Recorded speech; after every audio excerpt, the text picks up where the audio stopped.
Eh, eh, eh.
Teste, teste.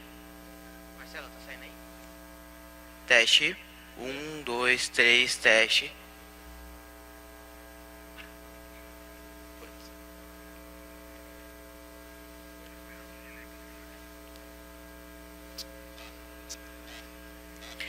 Os equipamentos estão desligados aqui.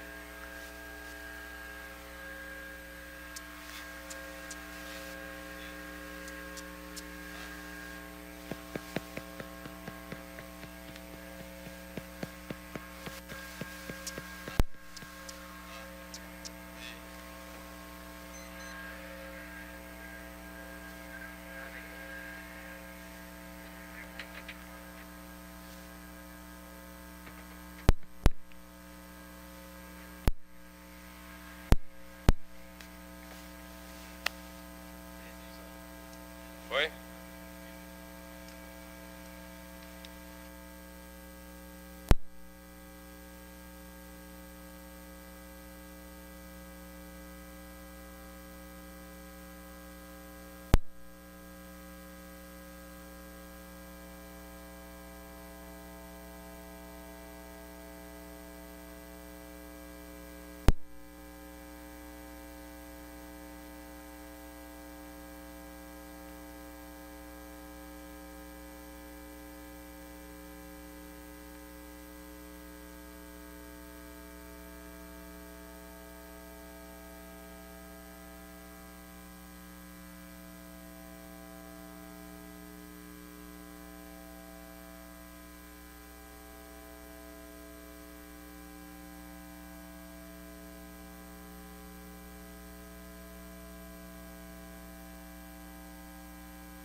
Good morning, everybody. We just decided to start a bit later because so many people are still queuing outside. So be patient and don't run away.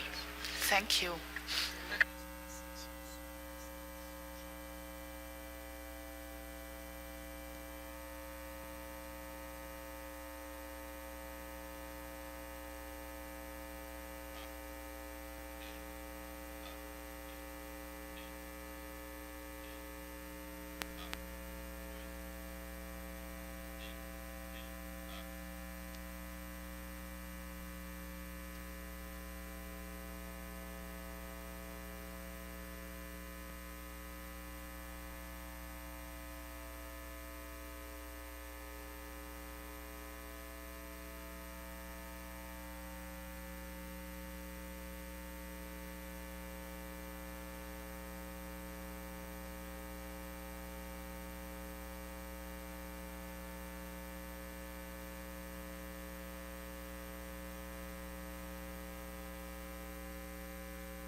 there's translation, there's interpretation. Okay.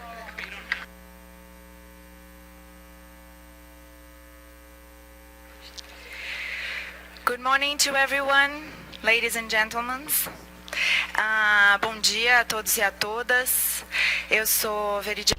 I am Viridiana Limonti. I am the chair of this main session, and I have been representative of third sector of CGI in the last term, and we're going to start the second part of the session of Dynamic Coalition. Yesterday, we gave an opportunity for the IGF dynamic coalitions to present and showcase their work to the broader community in a formal manner. Participants were encouraged to complete rating sheets on the output documents, broken down into the main issues under discussion. This morning, we will give additional dynamic coalitions who wish to do so the opportunity to introduce themselves, discuss their work, and encourage participation in their group. The rest of the session will be devoted to discussion and debate on the outputs presented yesterday, and the feedback received via the rating sheets will provide guidance for the future work of the DCs.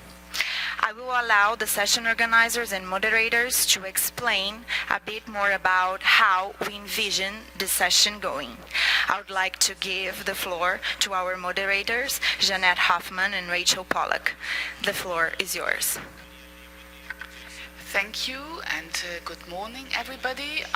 We start with a short wrap-up of what we did yesterday, and then Rachel will explain to you how we envision the session to go forward this morning. So what did we do yesterday? First, we got a bit of a background by Markus Kummer and Avridoria about the history of dynamic coalitions, the discussion going on about how the IGF could become more outcome-oriented and how these two issues are related to each other. Then we got an introduction by Jeremy Malcolm about the concept of idea rating sheets. Then we had presentations, 9 really good presentations by dynamic coalitions. And since we had a bit of time left, we are already opened the floor for comments, and perhaps not too surprisingly, if one knows about the history of the IGF, most comments were indeed process-oriented. Despite all the suspicion and discussion in the run-up to this session, lots of people actually supported the approach chosen by the two co-chairs of this main session. There were several comments suggesting that we should start earlier during the IGF week with introducing idea rating sheets, and also allowing to people to make comments after the session so that people can still use them and comment on the presentations online, perhaps between IGF meetings. So we found that very encouraging, and I'm sure that the MAC will have debates about how to carry on with this approach. Now I hand over to Rachel. Thank you, Jeanette. So today we will proceed first by hearing from those dynamic coalitions who did not present yesterday. We have at least one and up to 3. We would like you to please give an intervention of 3 minutes maximum.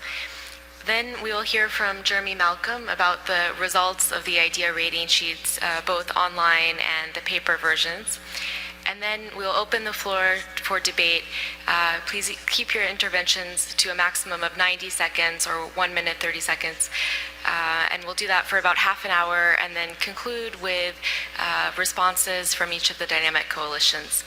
So now I give the floor to the Dynamic Coalition on Online Child Safety. You have 3 minutes. Thank you. Good morning. The Dynamic Coalition on Child Online Safety welcome the initiative to stimulate further interactions with the broad IGF community, as well as to seek ways to better inform about the nature and scope of our work as dynamic coalitions, which should be mutually beneficial. The Dynamic Coalition on Child Online Safety was created in 2007 and currently has 24 member organizations, as well as 55 individuals affiliated to its mailing lists, some representing those organizations and others active in their personal capacity. Provided that an estimated 1 in 3 internet user worldwide is under 18-year-old, rising to 1 in 2 in parts of the developing world, the members of the Dynamic Coalition on Child Online Safety believe in the importance of advocating for and positioning issues around the rights of the children within the agenda of the Internet Governance Forum by providing an open platform for discussion and sharing dialogue among representatives from children's organizations, government, industry, academia, and other civil society groups, including those made up of young people themselves.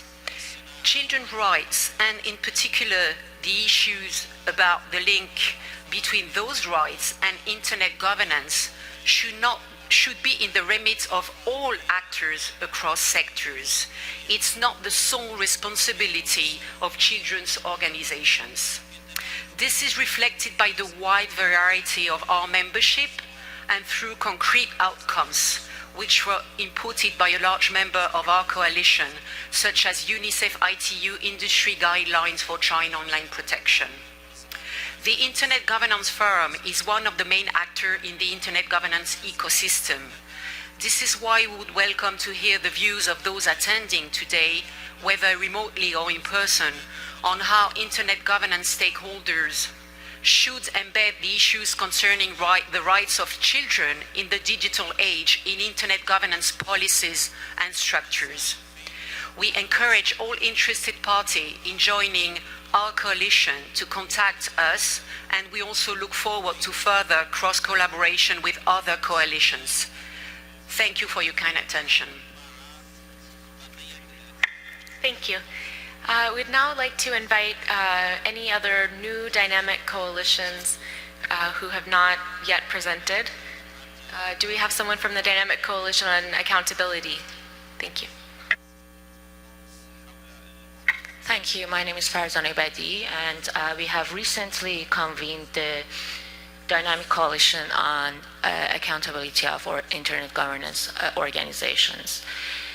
The reason behind convening this Dynamic Coalition is to look at accountability mechanisms that exist in Internet governance organizations, and by that we mean Internet governance organizations that are involved with binding or non-binding policy making processes. So it focuses on, it can focus on Internet Governance Forum and WUSES, and also ICANN and other organizations that are involved with Internet governance.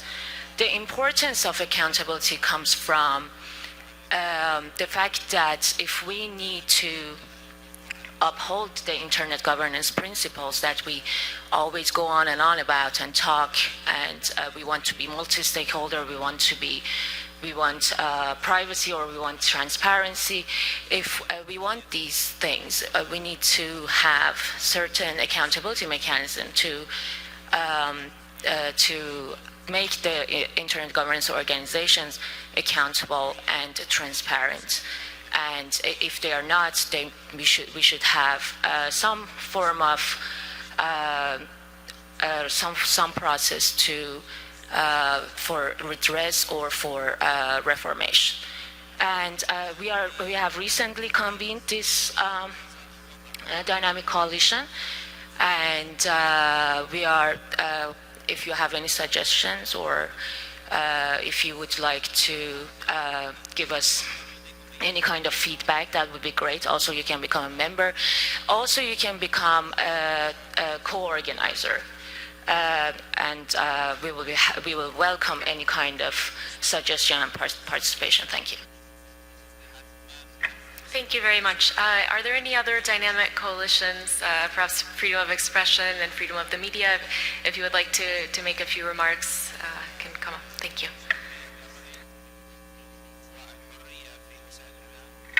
Thank you.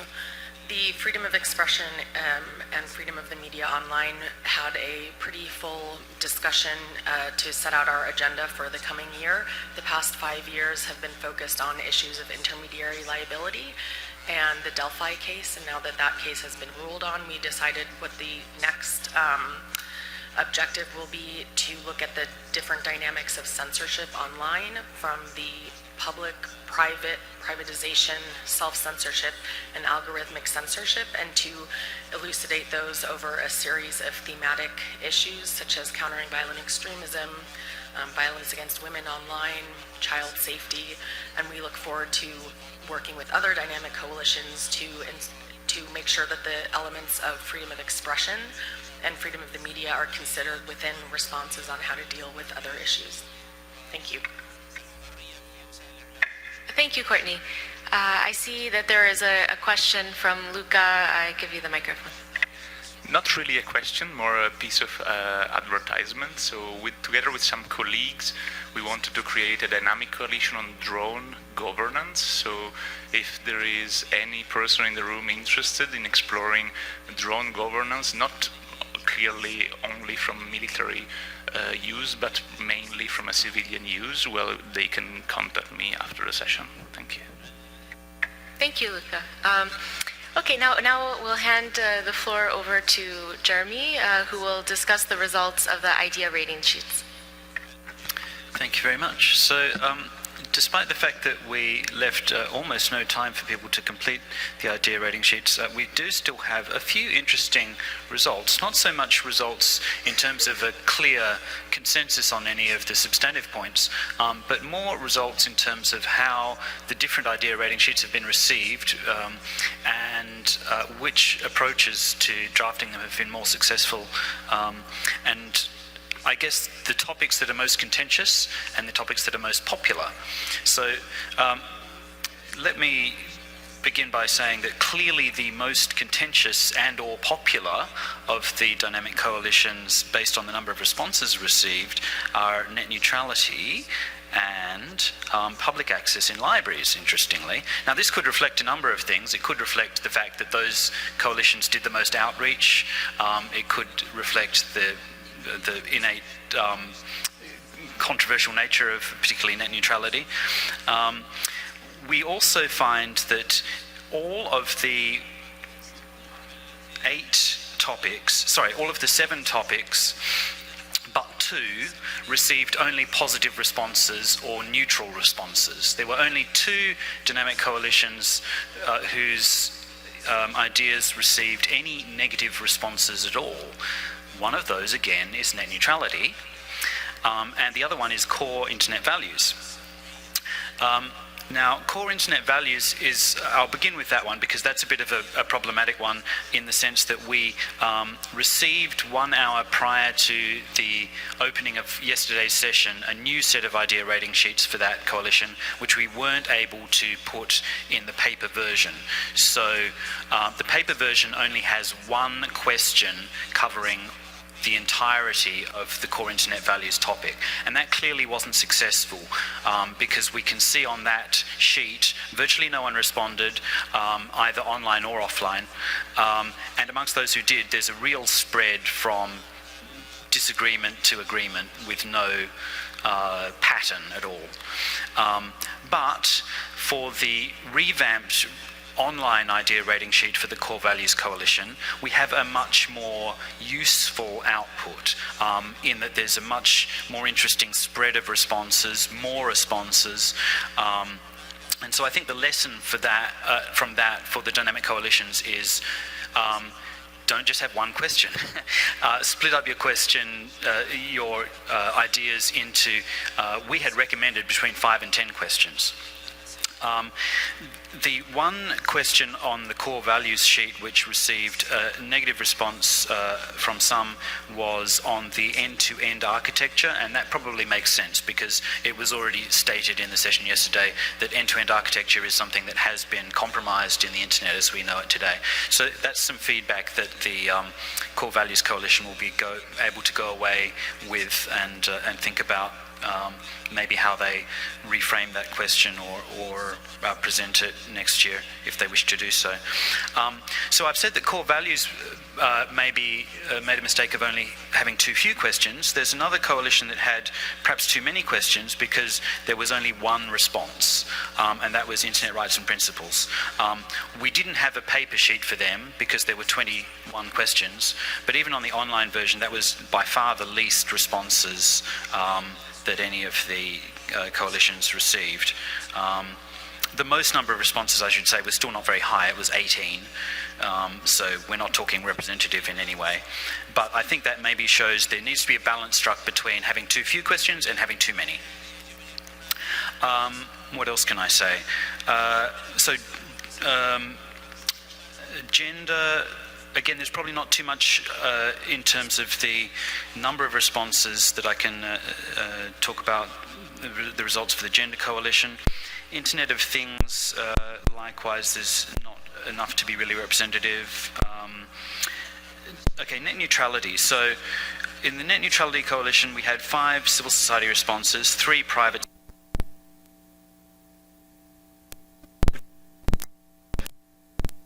Most contentious questions which the net neutrality think about were number 2, number 3, number 4 and number 5. So number 2 is just the statement of the net neutrality principle that internet traffic is treated without unreasonable discrimination, etc., etc. The next question, which was also a little controversial, was the deviations that are permitted from the net neutrality principle. The next one, which was that ISPs should be able to give force to court orders or legal provisions to bypass net neutrality principles, and the one following that, which was about publishing, well, interestingly, I don't know why that was controversial, ISPs should publish meaningful and transparent information on their net neutrality practices. The idea rating sheet that had the biggest spread amongst all the stakeholders was the Platform Responsibility Dynamic Coalition, because we did have an intergovernmental organisation responding to that, as well as all the other stakeholders mentioned. And that also seems to have the potential to be quite popular and quite consensual, because there were no negative responses. Most of them were highly positive. So that's a good sign, I think, for the Platform Responsibility Coalition to continue its work, and to maybe next year, when we repeat this exercise, if we do, on a larger scale, they may be able to reach some message from the larger IGF community that supports the platform responsibility principles. And likewise, the Public Access in Libraries Coalition, I think, can be very happy with the interim results, because there were 15 responses, mostly from civil society and the academic community. Admittedly, there wasn't such a broad stakeholder spread, but the very predominant result from that coalition's idea rating sheet was strong support. So I think they can be very happy that they're going in the right direction. And once again, if we do reach a point in the future where we have a more representative sample, then it might be that there could be a form of rough consensus emerge around their principles. So having said that, clearly today we're not in a position to judge that there is any form of rough consensus for any of the documents that have been discussed, simply because we didn't give enough of an opportunity or get enough participation. But I think, at least from my perspective, we've made a good proof of concept here, and hopefully we can run this on a larger scale next year. Meanwhile, we will leave the online idea rating sheets open, and I will be providing access to the raw data from those to the Dynamic Coalition organisers. I'll also be giving them copies of the paper idea rating sheets, which, apart from the numbers, also have a lot of useful comments in the strengths and opportunities and weaknesses and threats fields. So regardless of the limited nature of this trial, I think it's definitely proven itself to be promising and hopefully will be useful to the dynamic coalitions in their ongoing work over the next year. Thank you. Yes, question? Just for the record, to remind us, could you tell people where they can go for the online access for the rating sheets? Yep, it's on the main website of the IGF under the link feedback at the top. So if your screen is wide enough, it should be on the right-hand side of the screen towards the top. And the label again is feedback. Yes?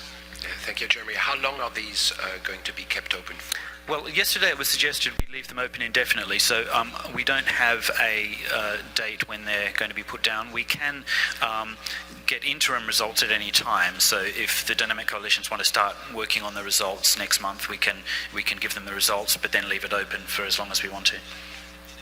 Yes, Luca? Yeah. Just a question. Who is allowed to use the rating sheets? Everyone or only the IGF participants?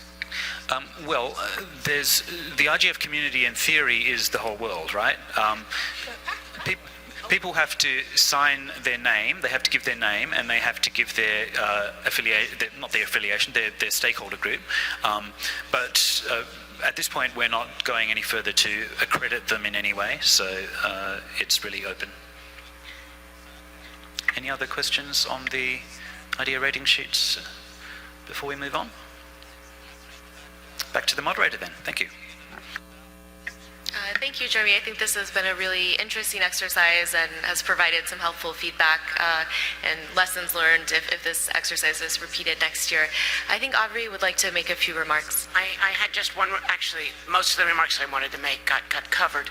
One of the things I wanted to add, first of all, was to thank Jeremy. He's actually put in a fair amount of effort on this experiment and has been very adaptable as we've moved forward. The other thing is I have asked Jeremy to add one more rating sheet, and that is on the notion of rating sheets.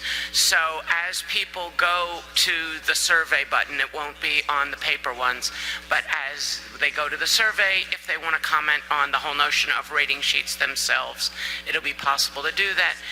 And the paper ones will certainly remain up for the rest of this session, but when the walls or whatever get torn down for this room to change, they'll go away. But until then, they'll be available for people. Thank you, and thank you, Jeremy. Thank you, Aubrey. We'll now open the floor for debate from the audience. And so if you could please line up at the microphones. We have some on both ends. And we'll gather all of the questions and comments at once, and then for about half an hour, again, 90 seconds each, and then at the end we'll give time to each of the dynamic coalitions to respond. Thank you. Can begin here.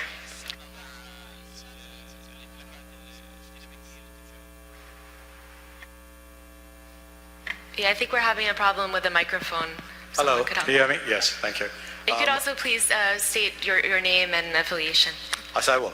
My name is Rajan Matthews, and I represent the Cellular Operators Association of India, which represents the mobile operators in India. And my comments are related to the DC on net neutrality.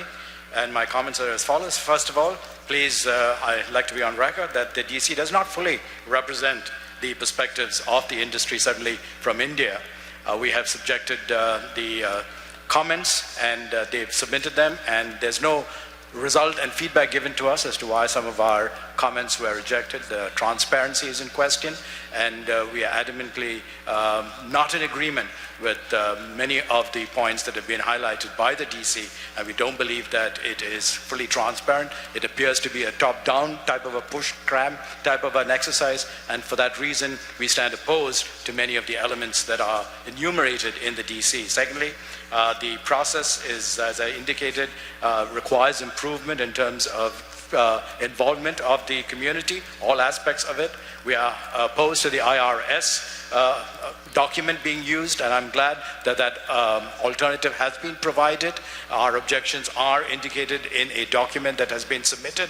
I'm not sure why $100,000 needed to be spent when SurveyMonkey could perhaps have done it as equally or as adequately as well. You have 10 seconds.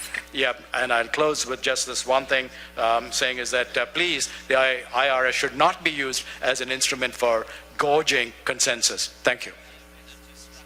If I can just respond to say we didn't spend $100,000, we didn't spend any money at all. You might be confusing this methodology with the deliberative polls, although I don't know how much money was spent on that either, and I'm sure it wasn't that much.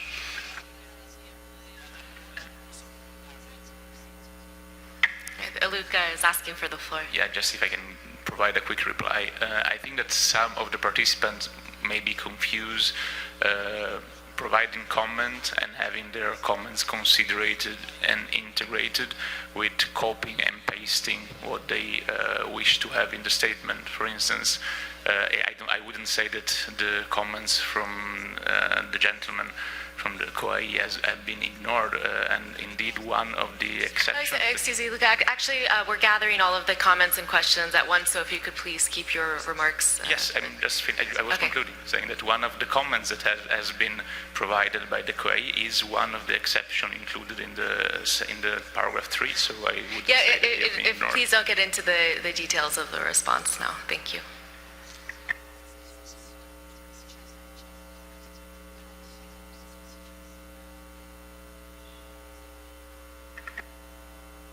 Olivier. Thank you very much. Just as a matter of the process and integrating comments into the documents that have been presented, certainly with regards to the dynamic coalition on core internet values, we are gathering the comments. No work has been done yet on actually integrating those on the document, because we'd rather have all the comments in, or a large number of comments in, before starting to make amendments. And certainly we would not just be modifying the page and so on based on just the comments received. We would have those then discussed on the mailing list in order to be able to involve everyone in the coalition. Thank you. Thank you. Before you reply, actually this open mic session was meant to focus, to address the presentations of the dynamic coalitions we've received so far. So those in the audience, we would be grateful. I'm sure all the dynamic coalitions would be, if you care to give feedback on what has been presented yesterday and what can be found online. Thank you. Yeah, I just wanted to follow up again with the comment on how we plan to use the documents and the idea rating sheets going forward, based on what you said actually, is I think from our perspective for the coalition it would be really useful, because the ideas are actually for many people easier to digest than going through the entire document, particularly if we think of the internet governance community as all users, right, essentially. So what we will try and do over the next month is actually use our mailing list, use the platform as well as the idea rating sheet survey to see whether there is enough consensus for our work so that we can use it to sort of really shape our agenda for the year ahead. I just want to say that. Please go ahead and introduce yourself. Giacomo Mazzoni, European Broadcasting Union.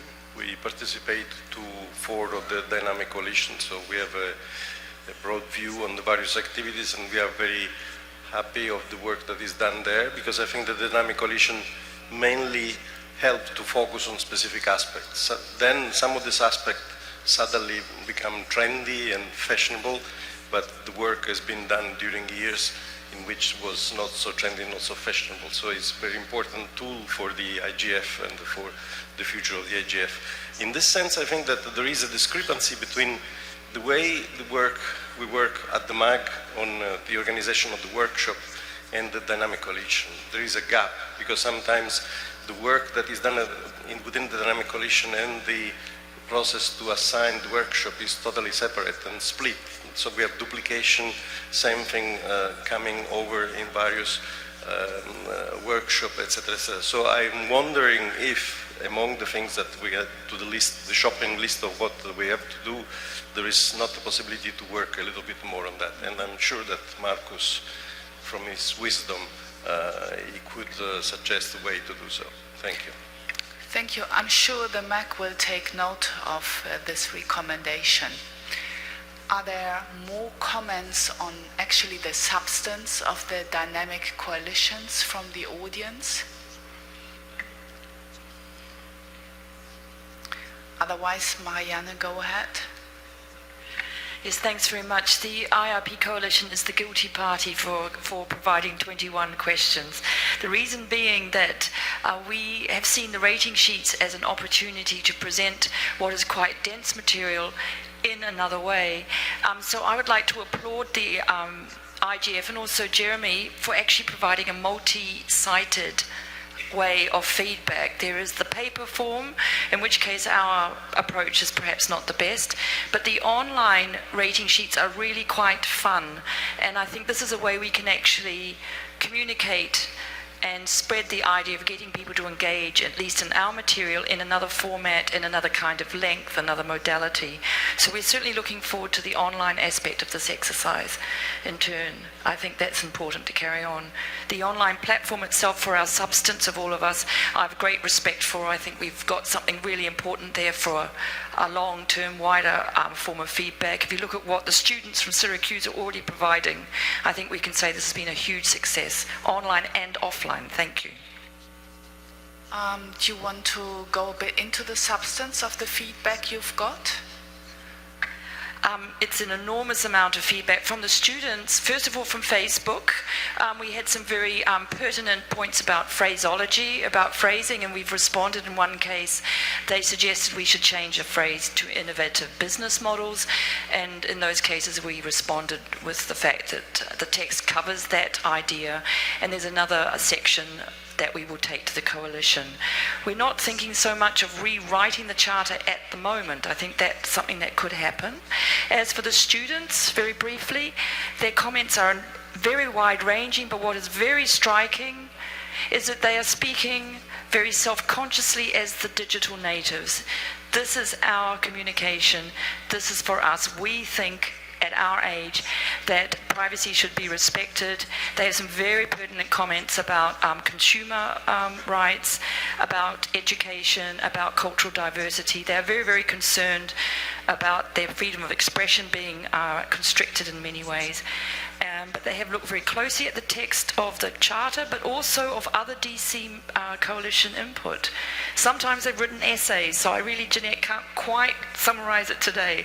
And some are direct interactions with the text from an editing point of view, and some are general responses, so it's a lot to take on board. It's been an extraordinarily successful exercise. Thank you. I hope that's enough for now. Who knows? I've been wondering whether the dynamic coalitions actually would care to comment on each other, because one of the things I found striking while listening to you yesterday is that there is considerable overlap between what you are doing, sometimes reinforcing each other's messages, but sometimes also contradicting each other. So would you, as long as there are no comments from the audience, want to comment on each other?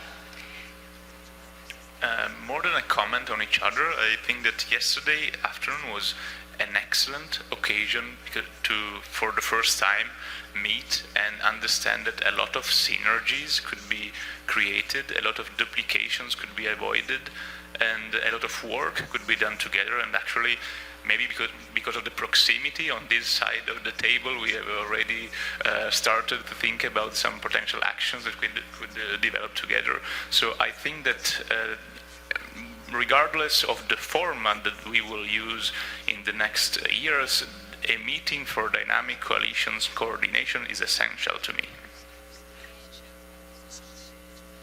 Yes, my comment goes in the same direction. Actually, I like the idea of having a coalition of dynamic coalitions. So yesterday, as Luca mentioned, we had already some ideas of collaborations following this meeting. But I wanted also to put a plug for the work of Dynamic Coalition Net Neutrality, in the sense that they, regarding the comment that was made earlier, they did develop a code outlining the process that would need to be followed in order to have something to be considered as an output of the dynamic coalition. Not all dynamic coalition have a process enshrined in some kind of bylaws. So I'm thinking that maybe this coalition of dynamic coalition can also work together towards some kind of code of conduct that will be useful next year if you want to have something validated as an output of dynamic coalitions. Thank you. Olivier? Oh, Avery, please. Thank you. Yeah, I wanted to basically give some thought on this dynamic coalition of dynamic coalitions. In fact, in a sense, I think the group that we started pulling together to come up with this pilot is such a thing. And I think that it would be quite beneficial for that group in its own bottom-up way to basically start developing methodologies for defining, what is an outcome that sort of, it comes out relatively uniform across. Obviously, it's something that would take greater discussion. It would take consultation perhaps with the MAG in terms of its methodologies, but I think that is actually would be a very good outcome from this pilot exercise to look at how we go further with developing this process. Thank you, Avery. Please introduce yourself. Hi, my name is Cheryl Miller, and I'm a MAG member, and I first wanted to just thank you all for all of the hard work that you've been doing in your respective coalitions over the years.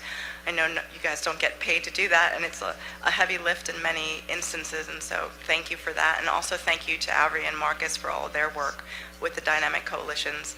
I agree. I think perhaps next year or moving forward within the MAG, we can try to talk more about the process. Maybe it would even be an interesting project for future intersessional work to find a way to engage people and talk more about how we might move forward with that. So thank you very much. Fazi? Thank you, Farzan Abadi. I'm more issue specific. So I can see that dynamic coalitions normally come up with principles and what is accepted as a principle as a whole. And I think in dynamic coalition accountability, we are trying to come up with mechanisms and how to uphold the organizations answerable if they actually break those, if they don't uphold those principles that are being made in other dynamic coalitions. I might be wrong. You might be working on mechanisms as well, but I think the way we complement the other dynamic coalitions that work on principle is that we will look at how to enforce and uphold those principles.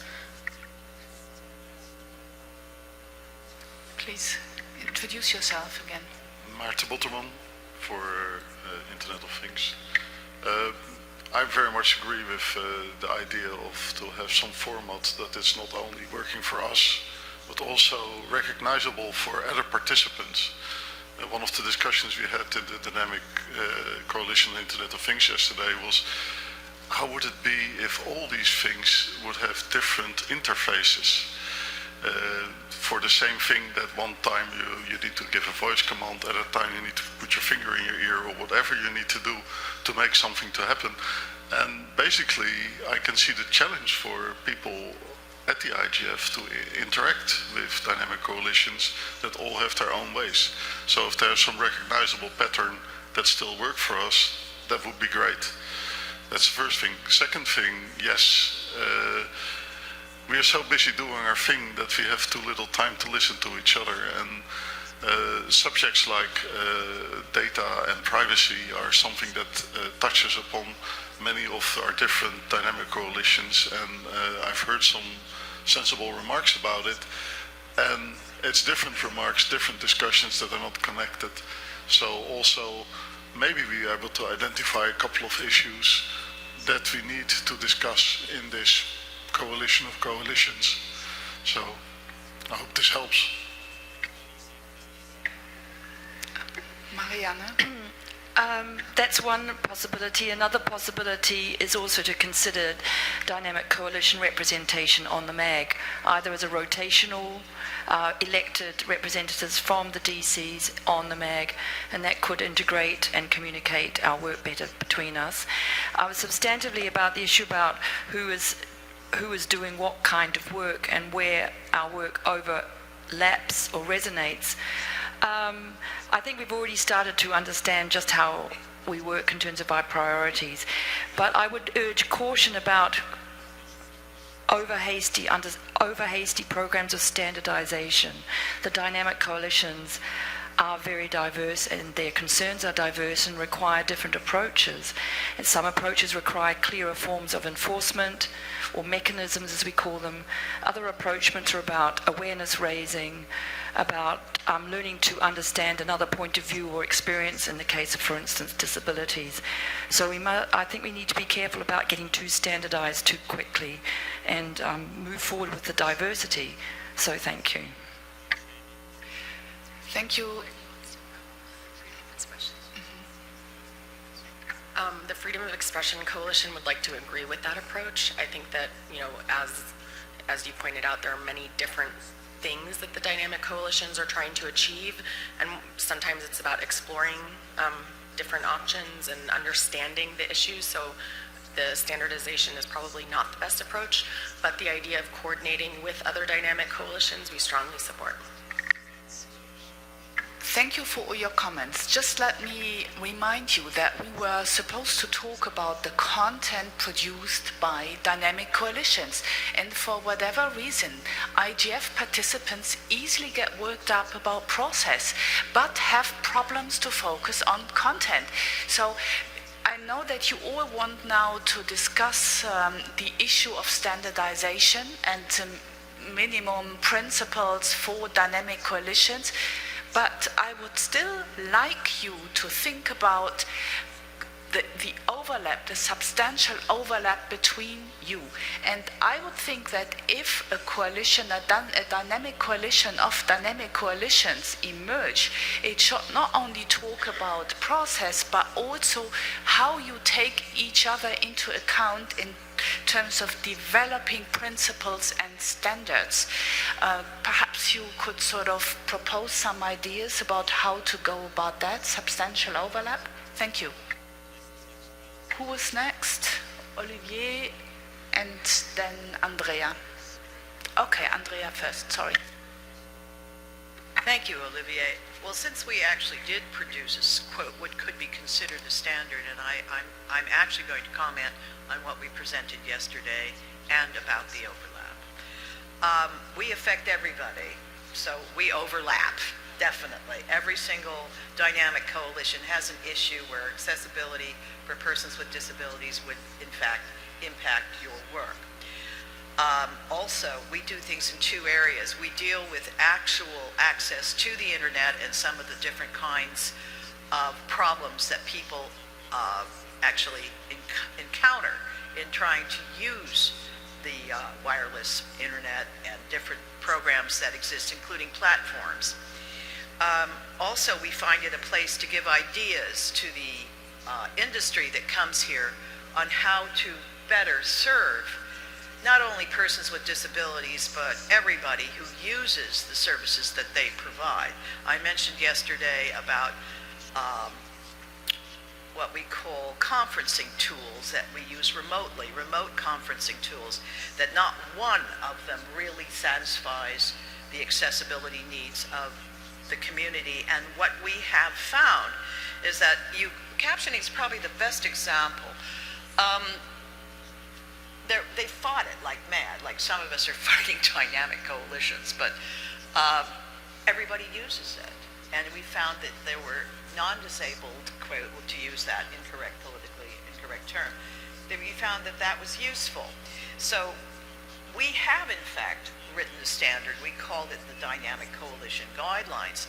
But we would like to see several things with this. One, we want an output document. We want to be able to produce an output document. We do feel that the MAG should take a look at this possibility. We want something that we produce to be useful. We want the community to input on it if they don't like it, if they want to add to it. We want to be able to encourage people to come and tell us what we've done well or not well. Standardization is my bag, so I standardize everything or write in standardized language, because I think when you write a standard, then everybody knows where you are. but IGF traditionally has not produced output documents, from my knowledge. Marcus will correct me if I'm incorrect. And there are two camps. One, we shouldn't put them as it should be a dialogue situation, and the other side, well, we should. We have a clear view that what we have done, whether we call it an output document, whether we call it a standard, we have a clear view. We called it guidelines to kind of be politically non-controversial, to make the IGF probably one of the more accessible units in the UN system. We want very, very much to have more input with other dynamic coalitions, but it's not the only thing we do. We want to be able to have a person on the MAG who either is a person with a disability or someone who is knowledgeable about. You want me to wind it up? Okay. She speaks sign language. I love it. Okay, we want somebody on the MAG who represents this area, and we want to be able to have more input into the policy making on how we do things to include persons with disabilities, including fellowships if that can be done. And that's all I wanted to say. Thank you. Thank you, Andrea. Now, Olivier, please. Thank you very much, Janet. Olivier Crépin-Leplan speaking. I think that when looking at the different dynamic coalitions and their coordination, of course, it hasn't been formalized so far, but it's a mistake to think that there has been absolutely no coordination at all. I guess in the early days when the coalitions were created, there was a time when the coalitions were looking at each other and thinking, well, why is this one on and we're doing something very similar?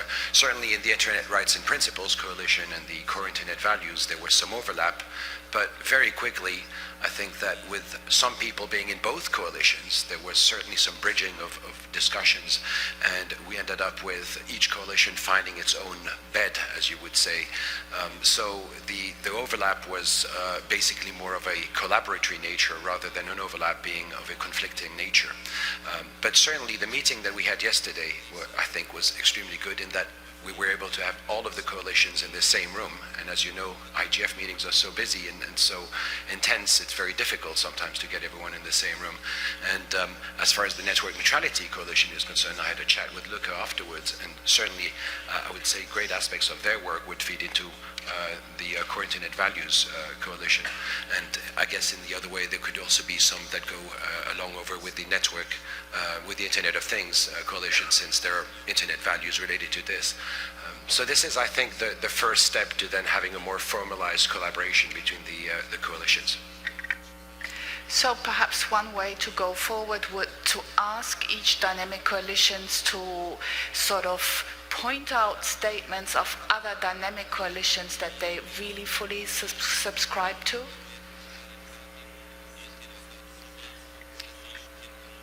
Can I first add a point Excuse me? Introduce yourself. Yes, Marie-Laure Lumineux, Dynamic Coalition on China Online Safety. Just to echo what Olivier was saying, that in addition to us chairs sort of speaking to each other and establishing mechanisms, there are cases like Giacomo, people who are participating in different coalitions, so they cross-feeding and sort of, so that's also to be taken into account. We, as Lucas was saying, to respond to your question, 2 points. After the session yesterday, we sort of agreed that there is a section on children's rights in the document that you've been producing and yours too, so that we would sort of work together, and the dynamic coalition members of the China Online Safety Coalition would review the sections that the colleagues have produced and work together. And is there something you agree on already now? We did agree on it yesterday after the session. Would you want to point out what that is? I still try to sort of drag you more into substance. It's not easy. I can't say it. I just we had a brief conversation with Luca, and he said that there is a section on children's rights. So maybe he can explain further. Just to clarify, I'm also the co-chair of the Dynamic Coalition on Platform Responsibility, so that was referred to the Dynamic Coalition on Platform Responsibility, where there is a section on children's rights. So the proposal was to further review that section with the help of the Dynamic Coalition on Children's Rights in order to strengthen it. And if I can also add another element, I think it would be excellent for the dynamic coalition on net neutrality to cooperate with the dynamic coalition on core internet values, on question of end-to-end interoperability and so on, and also with the dynamic coalition on Internet of Things, knowing that the majority, half of the internet traffic in 10 years will be produced by things, so maybe it would be interesting to check how the traffic could be shaped with the colleagues. Why don't you just take a few minutes, improvise 2 or 3 sentences, read them to the audience, and then we get some feedback while I hand over the microphone to the lady of the Coalition on Public Access in Libraries. Christina de Castel from Public Access and Libraries. I do see that there were opportunities to get feedback from other dynamic coalitions on our statement, in particular in the areas of accessibility, in the areas of freedom of expression or technology infrastructure approaches. I think that to really engage, we may, with our different membership groups, we may need a point of entry. And so what I would suggest is that perhaps each of the dynamic coalitions could draft a couple of sentences that we could all then circulate to our respective lists with the idea rating sheets in order to keep that work going. Because I think that we do have interest, but we need people to have an entry point. And certainly with our dynamic coalition, we have stronger participation from the civil society sector, although we have members from all stakeholder groups, and that means that we need some additional feedback to have a more diverse voice, and other dynamic coalitions could help with that. Please introduce yourself. Thank you. My name is Naveen Tandon, and I have a question. Before that, I would like to congratulate the owners of the Dynamic Coalition for the tremendous work they have done. Can the individual dynamic coalitions, when they respond at the end of today's session, also consider responding to the House whether they are willing to accept a single standard process and procedure of working in agreement with the MAG and the wider internet governance community, which applies all across all dynamic coalitions, or do they prefer proceeding in 2016, continuing with their internal rules of processes or standards? Thank you so much. Thank you. Anybody wants to respond to that? Marianne is next. I wanted to return to content because Jeanette, you said you want to talk substantively. I think we're at the beginning of a very important process. First of all, because all the Dynamic Coalition's material is up on the consultative platform, so we're all starting to read each other's material more closely, and that is important. Secondly, the rating sheets are available online, which also allows the wider community who can't get there to respond. So from the point of view of the individual dynamic coalitions, I would like to suggest that we take the time to consider the responses and comments so far to our own work.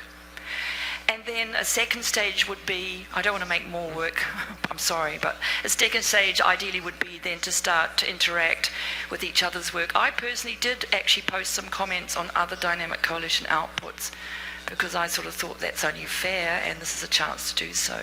So we're at the start of a process where we're actually getting into the content, and I hope we can continue that and really start to substantiate things. I think cooperation needs to be cemented, but again, I would like to stress that representation on the MAG would be a very clear and coherent way to create the lateral interconnections we need at the immediate IGF. That would be my response to the gentleman who just spoke. You go ahead. Yeah, I'm Bishaka from the Dynamic Coalition on Gender and Internet Governance, and I actually wanted to follow up on the thread about working together with other dynamic coalitions.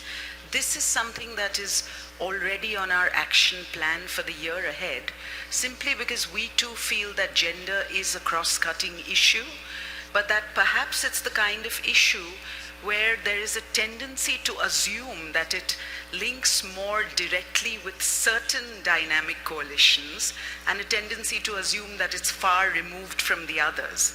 So while we totally agree with many of the suggestions so far for working together and would like to do so. I think in the case of gender, it will also mean perhaps slightly more intensive one-on-one interactions with some of the dynamic coalitions to understand the links without being artificial and, if there's genuinely no link, there's genuinely no link. But we really want to explore some of these dimensions because we also feel, for example, if I might use the Internet of Things as an example, I think we could seriously influence our own understanding within the governance sphere and really think about like doing a paper on gender and the Internet of Things, even though it sounds totally amorphous at this moment, if you know what I mean. But that would help us take these concepts back to our own coalition so that people who are members, because there is a tendency sometimes in our coalition to avoid or not have enough information on some of the topics that are considered more technical.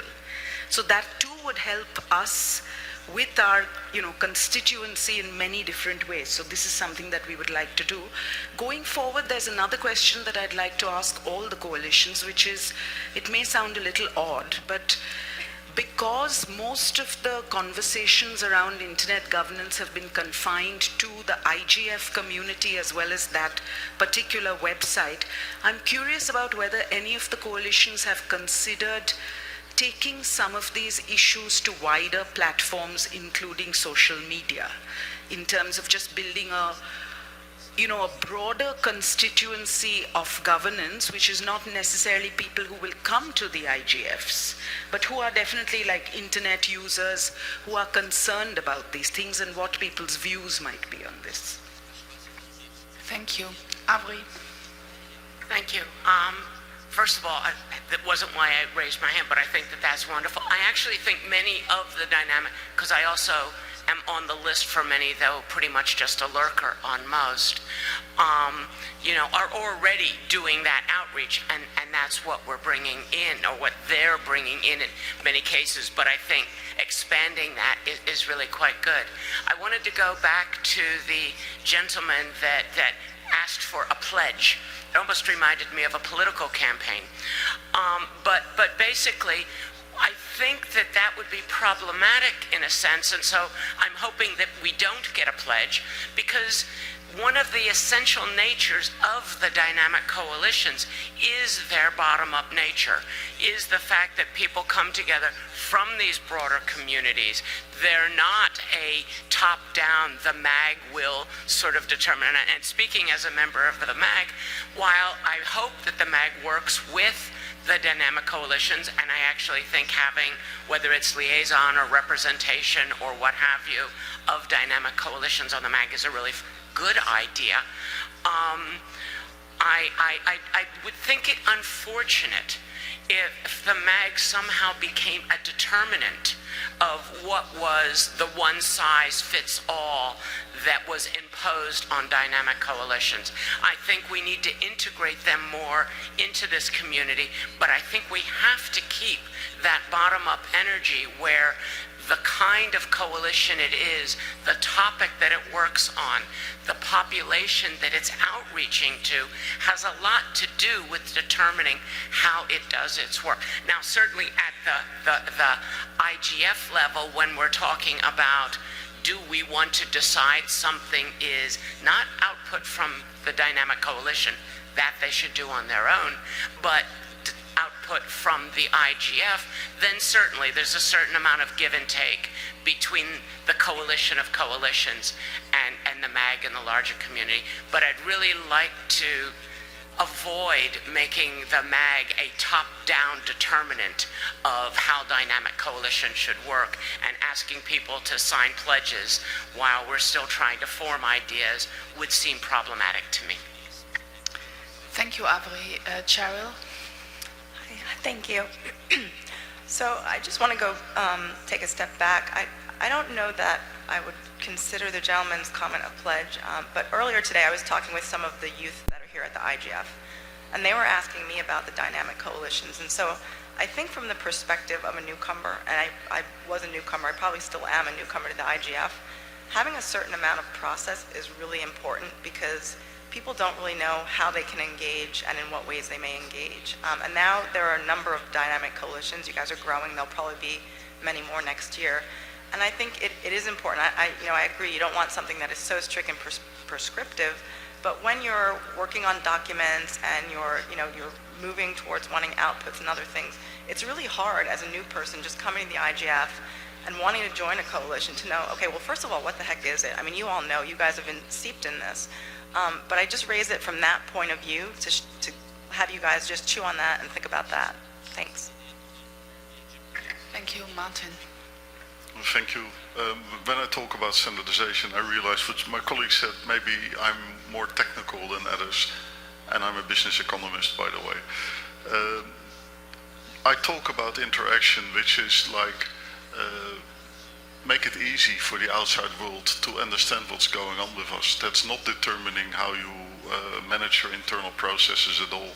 I think it's make it easy for the outside world to connect and to be able to contribute. It's making it easier for me to find out what other dynamic coalitions are about, rather than having to dig in and do a lot of work to get what it's really about first.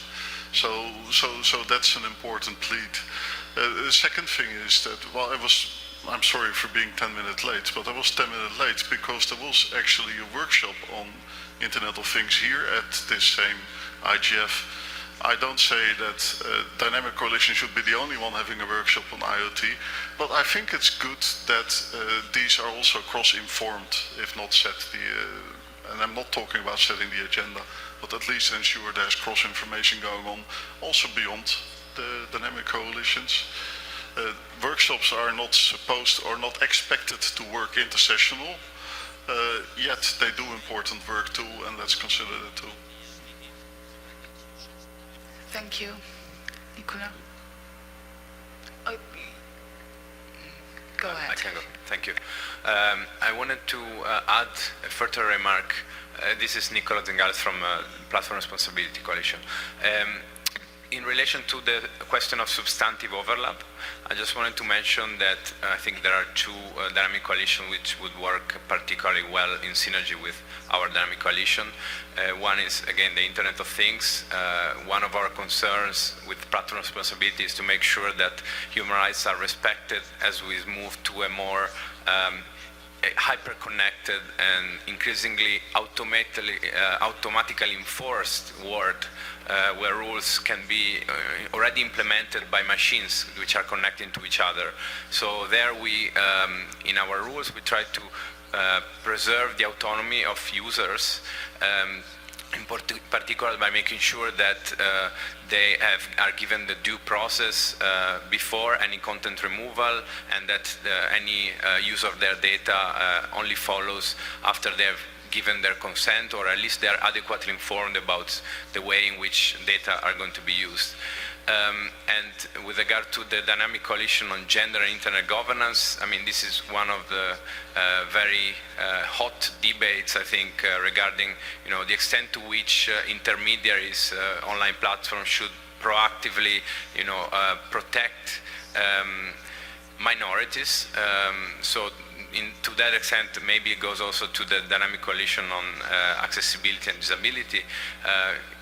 In this respect, I think we could work together towards some joint statement also. Of course, we can comment on each other's work, but we could also find areas where we can come up with something that has a broader legitimacy, precisely because it's joint work of multiple dynamic coalitions. Thank you. Yeah, I think that captures it quite nicely, that dynamic coalitions benefit from each other if they collaborate. Andrea?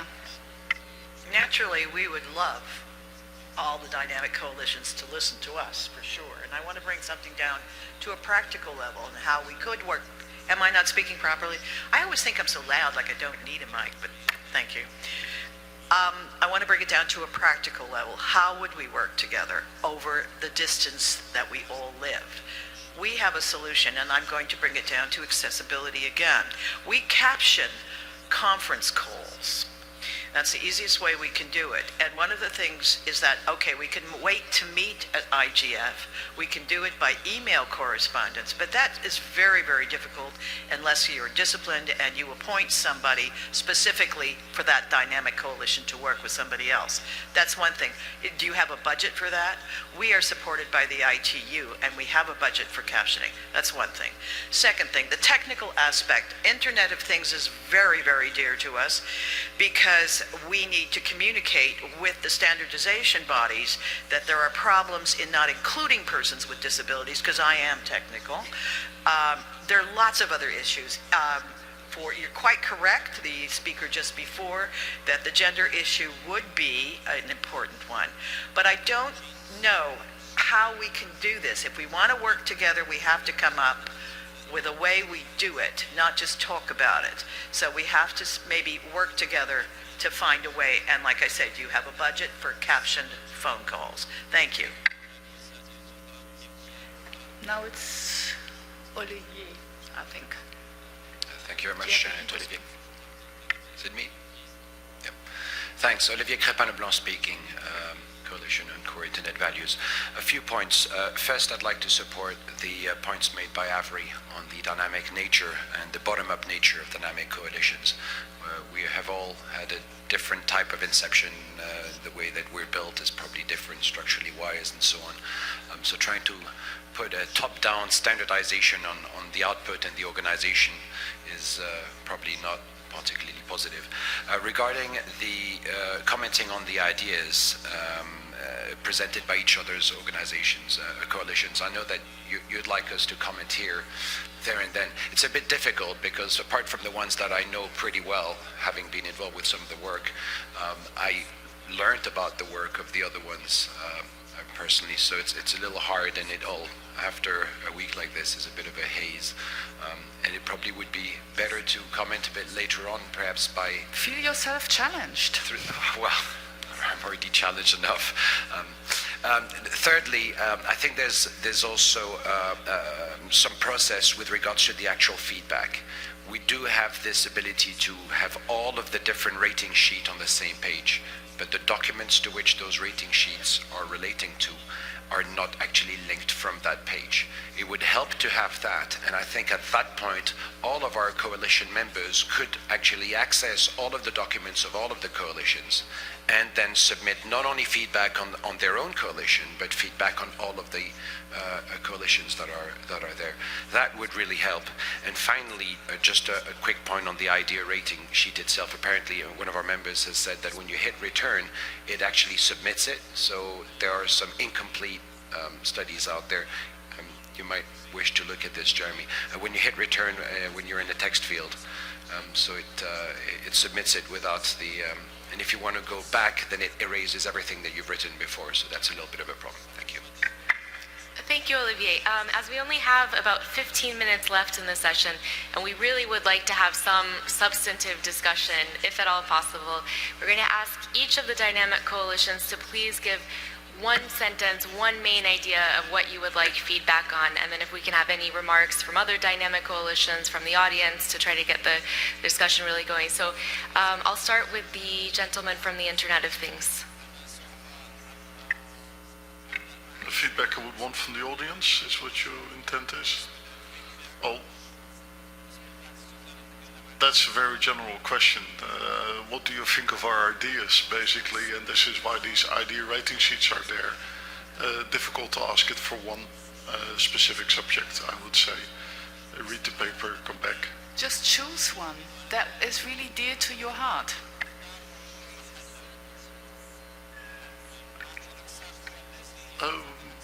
I don't think that we can actually choose one, I mean, as a coordinators, because, I mean, if we are really a bottom-up structure, we can choose one single point as we could have a favorite point, but if we have to choose a point on which we want to have feedback or an idea on which we want to cooperate, we should consult with the other dynamic coalition members before taking an initiative.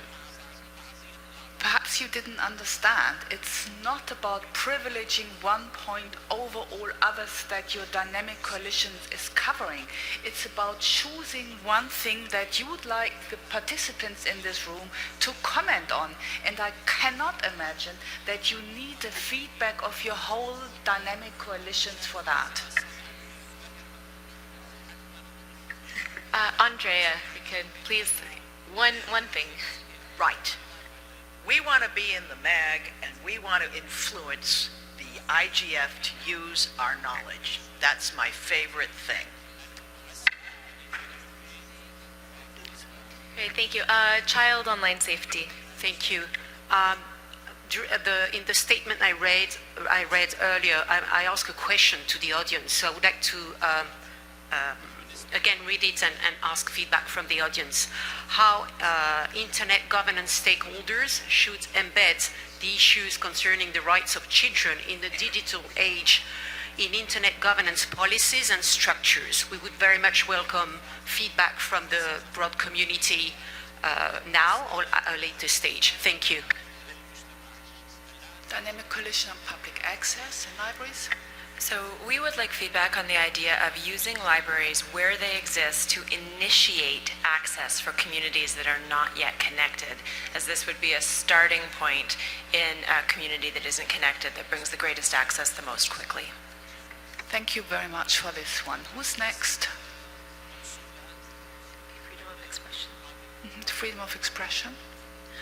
Freedom of expression would like to have feedback from other dynamic coalitions on how to balance freedom of expression for different populations. So from the dynamic coalition on child online safety, on gender, on disabilities. Again, this is also a cross-cutting issue. So when we talk about freedom of expression, whose freedom of expression and how to balance those different interests. Very good. Rights and principles. Two parts. One, we'd like to invite the dynamic coalitions, my colleagues, to interact with our content, and our promise would be, I think, to interact with your comment. To the general audience here in the room, and to those who are listening by remote participation, and to potential participants, I will read from the last part of the preamble of the Charter of Human Rights and Principles for the Internet. We bring this charter as a common standard of achievement for all stakeholders in the Internet environment. Every individual and every organ of society shall act to promote respect for these rights and freedoms, and by local and global measures to secure their universal and effective recognition and observance. So I hereby submit the Charter of Human Rights and Principles for the Internet to be adopted as output for this session, so we can continue the conversation together, where we overlap and where we differ. Thank you. I thought you are one. No, they are two. They're with gender, sorry. Yeah. So the two ideas that we would really like feedback on is one, gender has always been understood to mean women. We are proposing an expansion of that category to include all genders, particularly transitioning genders. The second is, for the first time, we are proposing some sort of policy or sentence or statement or something around sexual harassment, whether we call it a friendly space policy, whether we put it in the code of conduct, whatever. That's something we would really like feedback on, because it's the first time that this idea has been proposed by the Gender DC. I'm prepared now, Janet, if I still get a chance. You have now prepared something. Okay. I think it was... Now it was Luca first, if I got it right, if you have the patience now. Well, I think that two core ideas and core elements of the work that we have been developing over the past 3 years is that the net neutrality principle as a non-discriminatory principle is instrumental to foster the full enjoyment of human rights and to preserve internet openness. So I would like to have the feedback on these 2 points. Thank you. Now, Nicola? I was going to go with one statement only, but since everyone has 2 parts, I'm also going to expand. So the first one is really the concept of responsibility. I mentioned this in the first day, that we recognize that sometimes companies are required to comply with laws that might not comply fully with human rights standards. So to that extent, I would like to hear the feedback about the concept of legitimate law that we define, so whereby companies would only be required to comply with those laws that are a result of a democratic process and that they are not disproportionate to attain a legitimate aim. So this was the first part. The second point is actually on the idea to have users informed at all time, in a clear and transparent manner about everything that the platforms are going to do with their data. So this doesn't mean necessarily consent is required for everything, but to the extent that there is a legitimate interest that platforms might want to pursue with the data of the users should at least be informed in advance of the types of categories of uses that are going to be made of their data. So, thank you very much. Thank you, Nicola. Now, Martin. Thank you for this opportunity. First and for all, meaningful transparency. What does it mean to you? How do we get towards meaningful transparency in a world that's increasingly digitized? And the second aspect is, how do we balance the use of data while respecting privacy? How do we make sure society can benefit from all those data out there?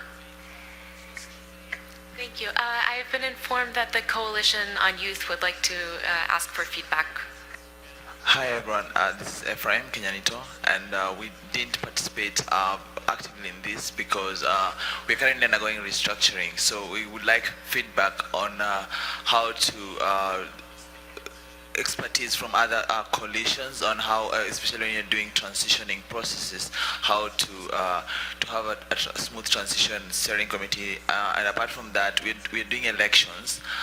We want to do elections for the new steering committee, and we would like, this is part of the revamping effort, expertise from other coalitions on especially infrastructure, how to do the online elections and all that. So we would really appreciate the mentorship from other coalitions. Thank you very much. Thank you. Olivier. Thank you, Rachel. Olivier Crépin-Leblanc speaking.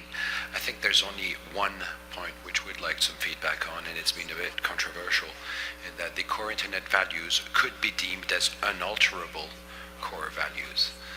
The word unalterable has raised some eyebrows. Thank you. I think we've heard from Freedom of Expression has already spoken. Unless there are comments from other dynamic coalitions. I see we have one from the floor. Rajan Matthews again from Cellular Operators Association of India. One of the areas that net neutrality needs to engage with is the governmental aspect, and we've represented this. Being subject to license and license conditions and governmental oversight, governments are not very comfortable with multi-stakeholder approaches. They don't function in that type of an environment, and I'd like to see the IGF, through its UN affiliations or others, begin to start educating governments as to how they function in a multi-stakeholder approach in terms of final laws and regulations that emerge that are enforced upon licensed operators such as ours. Thank you. I believe Freedom of Expression wanted to make a comment.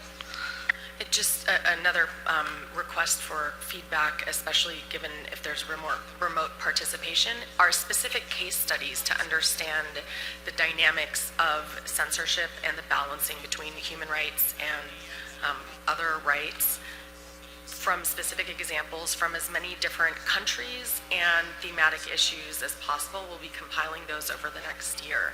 And so some of these, this idea about legitimate law, I think, is something that we would be interested in talking about as well.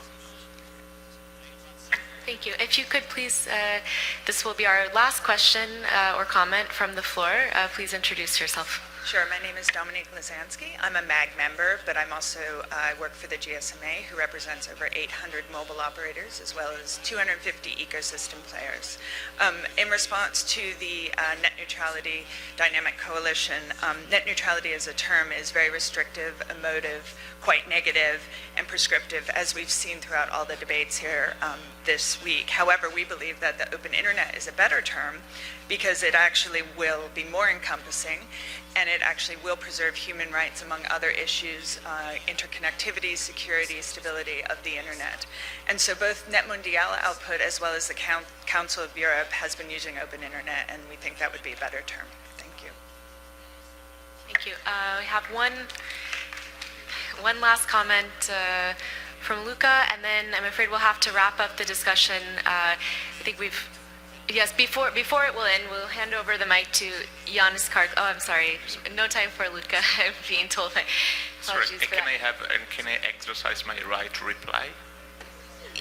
Yes, a short reply, 30-second reply. Yes, just to point out that both the Net Mundial statement and the Council of Europe use the net neutrality wording. So it is both in the Net Mundial statement and in the 2010 declaration of the Council of Europe. So I suggest a careful reading of the international document. Thank you. Thank you. Now we invite Janis Karklins, the chair of the MAG, to give some remarks. As he's coming to the microphone, we'd just like to say that the discussion should continue. As we said, the idea rating sheets will be online, and now I think we have a good summary of what are really the key issues where dynamic coalitions are looking for feedback. The floor is yours. Yeah, thank you very much. I would like to start by thanking representatives of dynamic coalitions for this exchange. Very useful.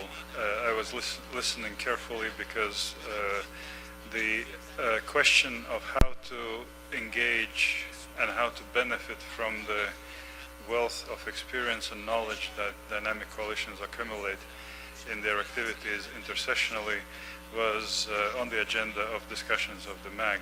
And we maybe did not have sufficient time, and we also decided not to change rules of the game during the game, but certainly I feel that there is a need to look at a question of engagement with dynamic coalitions when we hopefully start the third sort of round of IGF,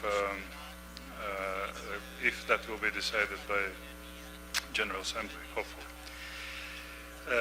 Only element that I would like to remind ourselves that IGF is convened by the United Nations Secretary General, and the MAG is acting on behalf of Secretary General as an organization committee and reporting to Secretary General through United Nations Department of Economic and Social Affairs, which is a focal point in UN system for organization and successful sort of functioning of multi-stakeholder discussion forum named IGF. So I can promise you, if mandate will be renewed, we will address the dynamic coalitions, the engagement question with dynamic coalitions in a very open fashion, in consultations as we usually do, because MAG as such is not parachuted from somewhere, but MAG is formed by the Secretary General based on recommendations of different stakeholder groups, and making sure that there is a proper balance of geographic representation, gender representation, and so on. And certainly everyone will be able to participate and express themselves in this discussion. What the transcripts of today's meeting will be very useful for us also to start. At the end, I would like maybe to say one word of caution and plea dynamic coalitions not to overstep the boundaries of acceptable and follow existing rules.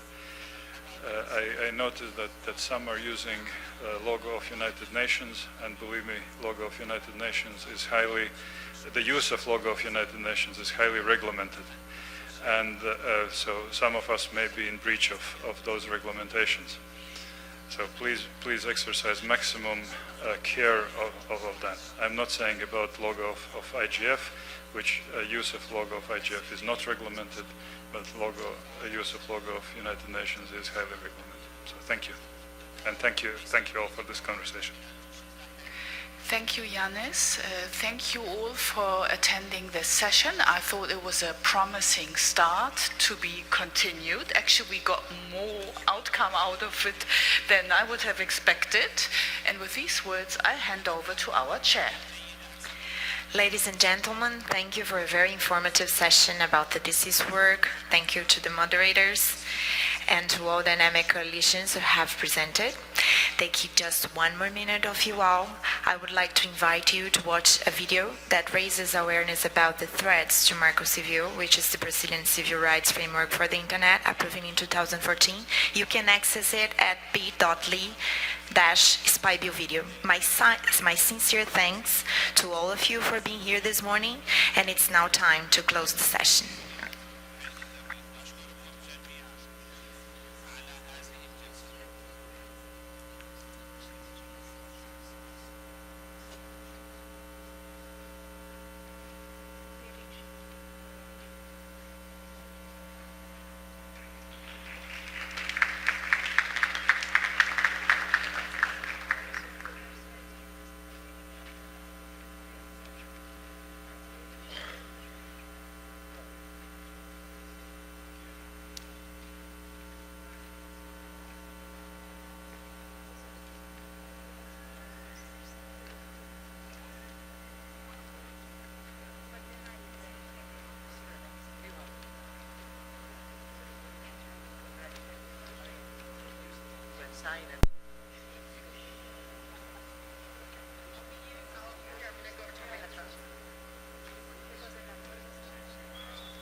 in this row, sorry, Anna.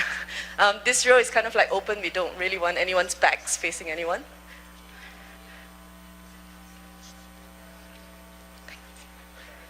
Thank you.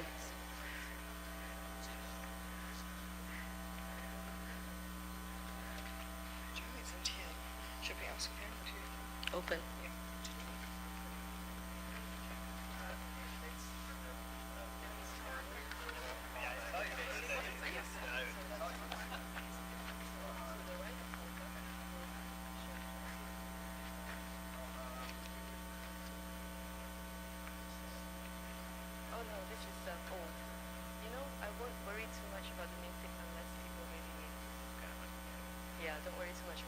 Nice helpers are okay. Okay, cool. Yeah? Give it? Okay, so this is not right. This needs to be changed.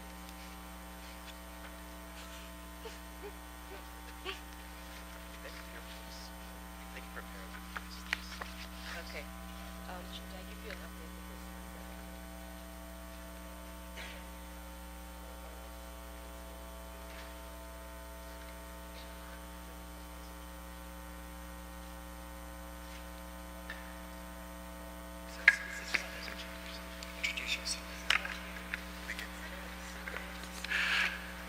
Good morning, everyone. This is Juan Carlos Lara. I'm from Derechos Digitales, and you are welcome to the main session on human rights, access, and internet governance roundtable. With me as a co-moderator is Mrs. Andrea Esterhuisen from the Association for Progressive Communications. We want to welcome you all and start this session by introducing the host country chair for the opening remarks, Mr. Tiago Tavares from CGI-BR. Good morning, everyone. Excellencies, ladies and gentlemen, we will now begin this morning's Human Rights, Access, and Internet Governance Roundtable. I'd like to welcome you all here today, and I'm looking forward to our discussions.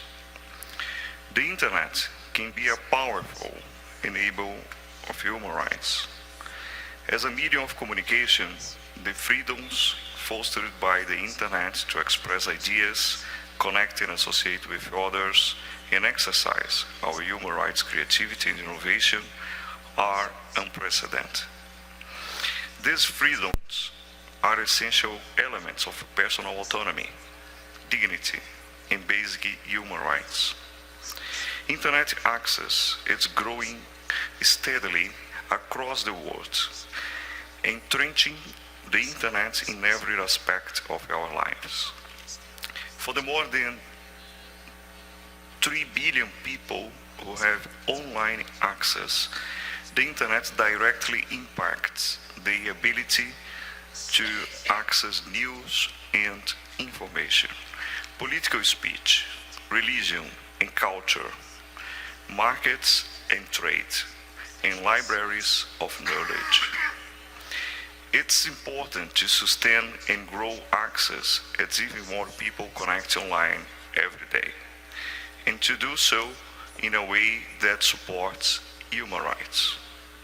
The IGF has become, over the years, a unique and important platform to facilitate dialogue on human rights and the interlinkages with Internet policy and governance. Each year, human rights issues have become increasingly more prominent at the IGF, with a large proportion of workshops this week, in fact, we speaking to the different dimensions. I'd now like to give the floor to our moderators, Henriette from the Association of Progressive Communications, and Juan Carlos from Derechos Digitales. The floor is yours. Thank you, Mr. Tiago Tavares. I will briefly introduce the format for this session.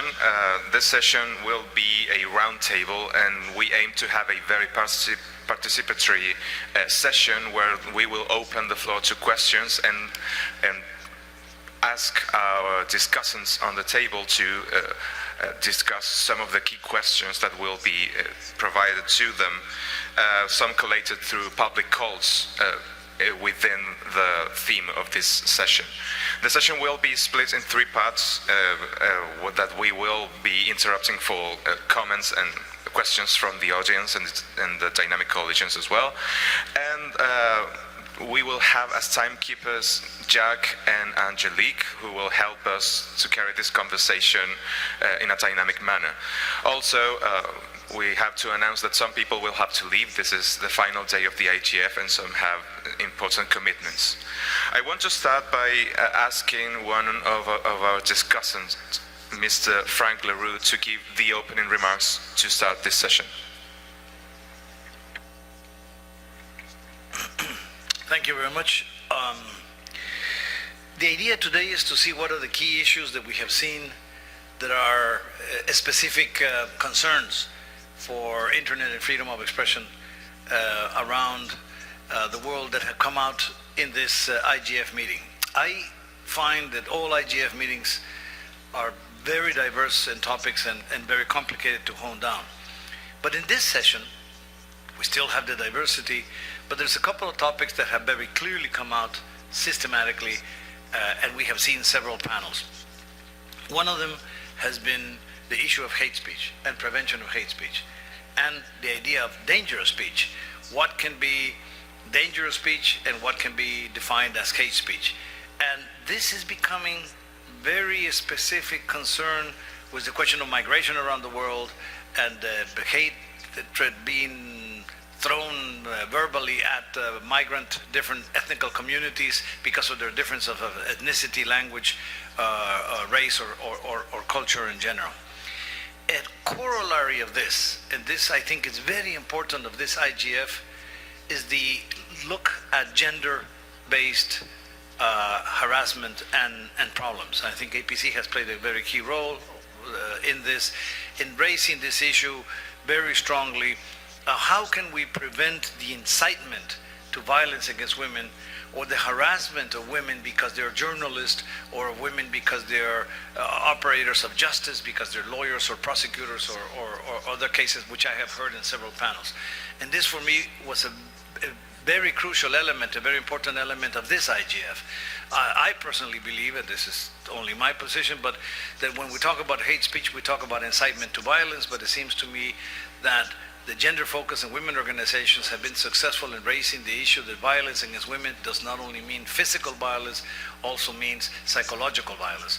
Consistent sexual harassment or harassment of women can actually turn them away from a career, can shut their lives, can silence journalists, or can silence women that are demanding the right to study or the right to equal access to justice in any country.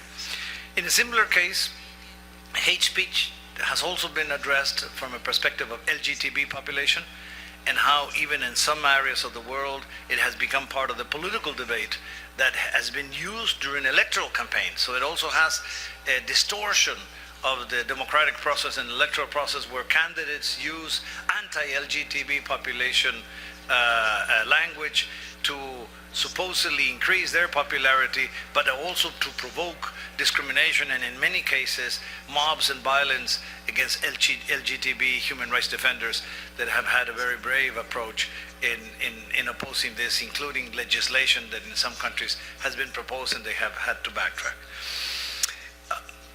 A similar issue, again, and this time we were looking at a lot of the limitations, whether they're valid or not. A similar issue has come with the prevention of national security and radicalization of youth. How can prevention of radicalization, is the term being used, be used?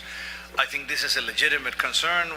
We had a panel yesterday, but the prevention of radicalization was expressed by many people is very much a multi-task approach. It cannot only be seen from the position of speech, can only be addressed through internet. Internet is a key element of counter speech, yes, of prevention, of positive messages, but it also has structural issues in every single country. that also have to be addressed. It is a legitimate question, but it is also a temptation to look at radicalization only from the optic of communication and the use of internet, when that is not the real problem. The real problem is who are the messengers, who are the people with credibility addressing these young people, and what are the conditions in which these young people live.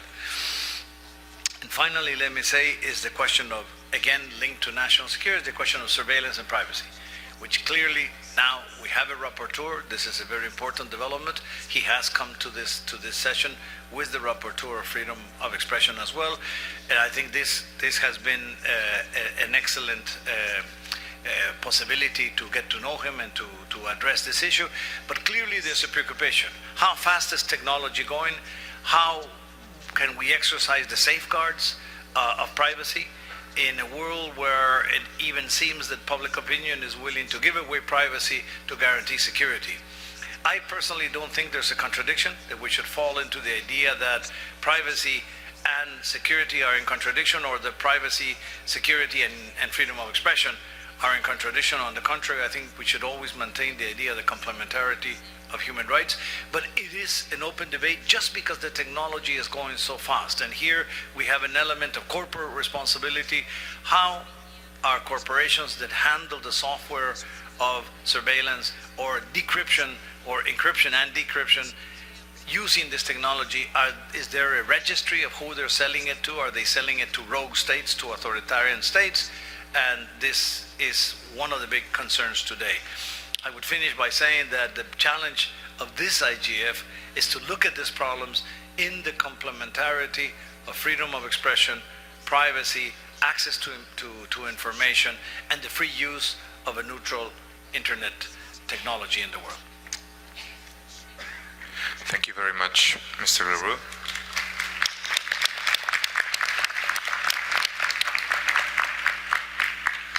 I will now start this part of the session regarding freedom of expression, privacy, and assembly by introducing our discussants. For starters, the Professor Joseph Kanatachi, UN Special Rapporteur on the Right to Privacy in the Digital Age. Ms. Bishaka Datta from Point of View, India. Mr. Pedro Les Andrade, Head of Public Policy for Latin America from Google. Mr. Niels ten Over from the Working Party on ICANN and Human Rights, IRTF Research Group on Human Rights Protocol Considerations. Mr. Frane Marovic, who is not present at this moment. Mr. Dirk van Eekhout, don't know if I pronounced that well. Ambassador Extraordinary and Plenipotentiary for the Permanent Representative of Belgium to the Council of Europe.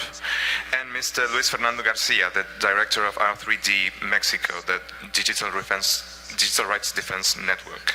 I will ask the discussants brief questions that I hope that they will be able to answer, for which they have 3 minutes. I will start with Professor Kanatachi, the Special Rapporteur, and regarding some of the remarks just made by Mr. Leroux, and what are the challenges of privacy regarding the rights of use to the internet, and what are the challenges of privacy in the current era of digital rights? Thank you very much, and I apologize for being slightly late. I was kidnapped in the corridor 3 times in 100 meters.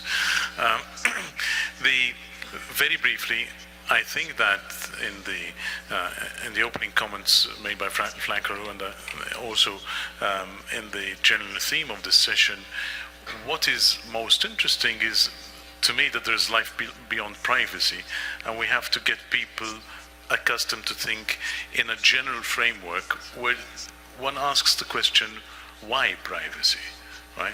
What is the function of privacy? What is the role of privacy? In the same way as we ask that, what is the role of freedom of expression and the freedom of assembly traditionally? And in this particular context, I think that it is important that we have a structured dialogue about another right, and that is an overreaching right which is already recognized in some countries, and that's the right to personality. Because my answer as to the reason why we have privacy is because each of us has or should have a free, unhindered right to the development of our personality. And it is in that context that privacy is essential. It's in that context that that freedom of expression is essential, and it's in that context that other fundamental rights are essential, including the right to protect our reputation. And the challenge of the internet, of course, is that it enables us to do so many new things, but it also it helps us develop our personality in many directions, but it also may provide certain risks to the development of personality by providing choke points. There are areas where the flow of information in our direction and the flow of information out of what we do may actually be impeded wittingly or unwittingly by a combination of individuals, governments, and corporations. Thank you. Sure. Co-moderator jumping in. Joe, it's a really interesting idea, and it's been interesting to hear you develop this idea.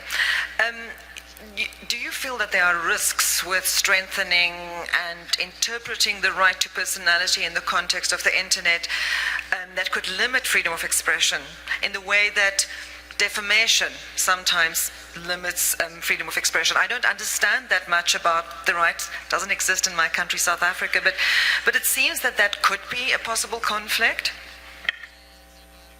No, actually, I think it's the contrary. I think there's a risk if you don't frame the right in that way. In fact, there are a number of countries which have integrated the right into the constitution.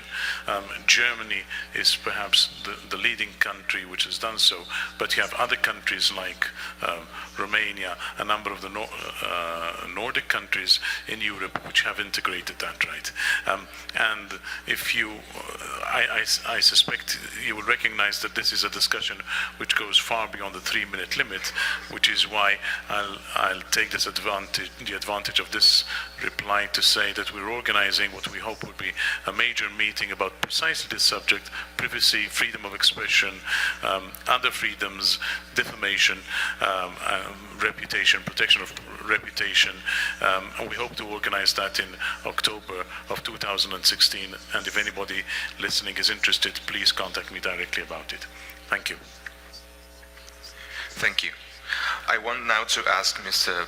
Pedro Les a question regarding this, and what's the role of the private companies in this area.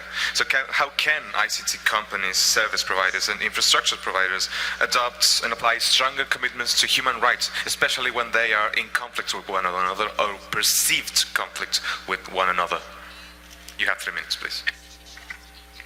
Well, thank you. Well, you know, many times companies are put at the hard spot on deciding very complex issues related to human rights. Sometimes we do this voluntarily. Sometimes we are forced to take the role of judicial operators to decide about human rights.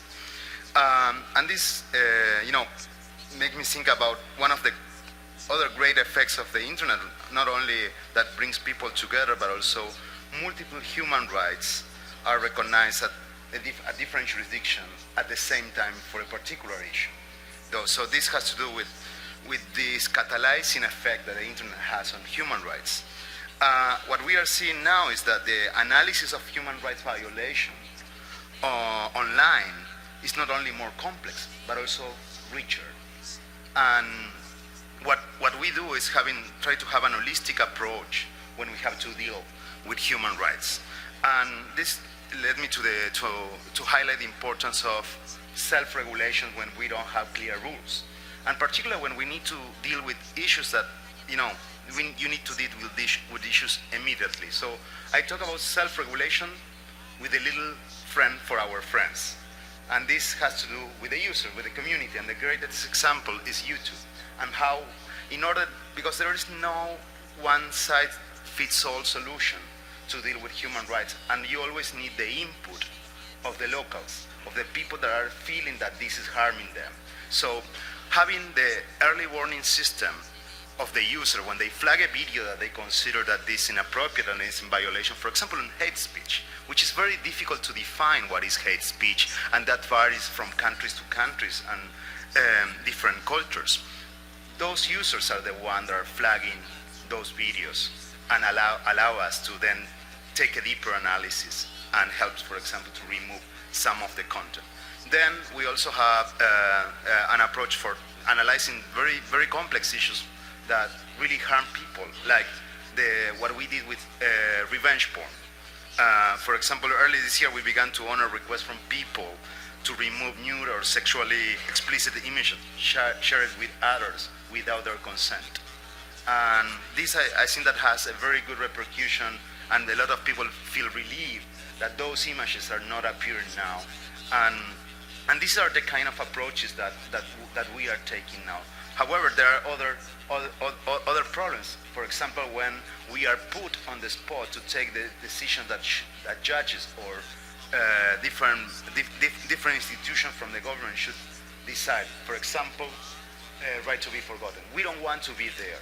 We don't want to be the ones decided what should be published and what not.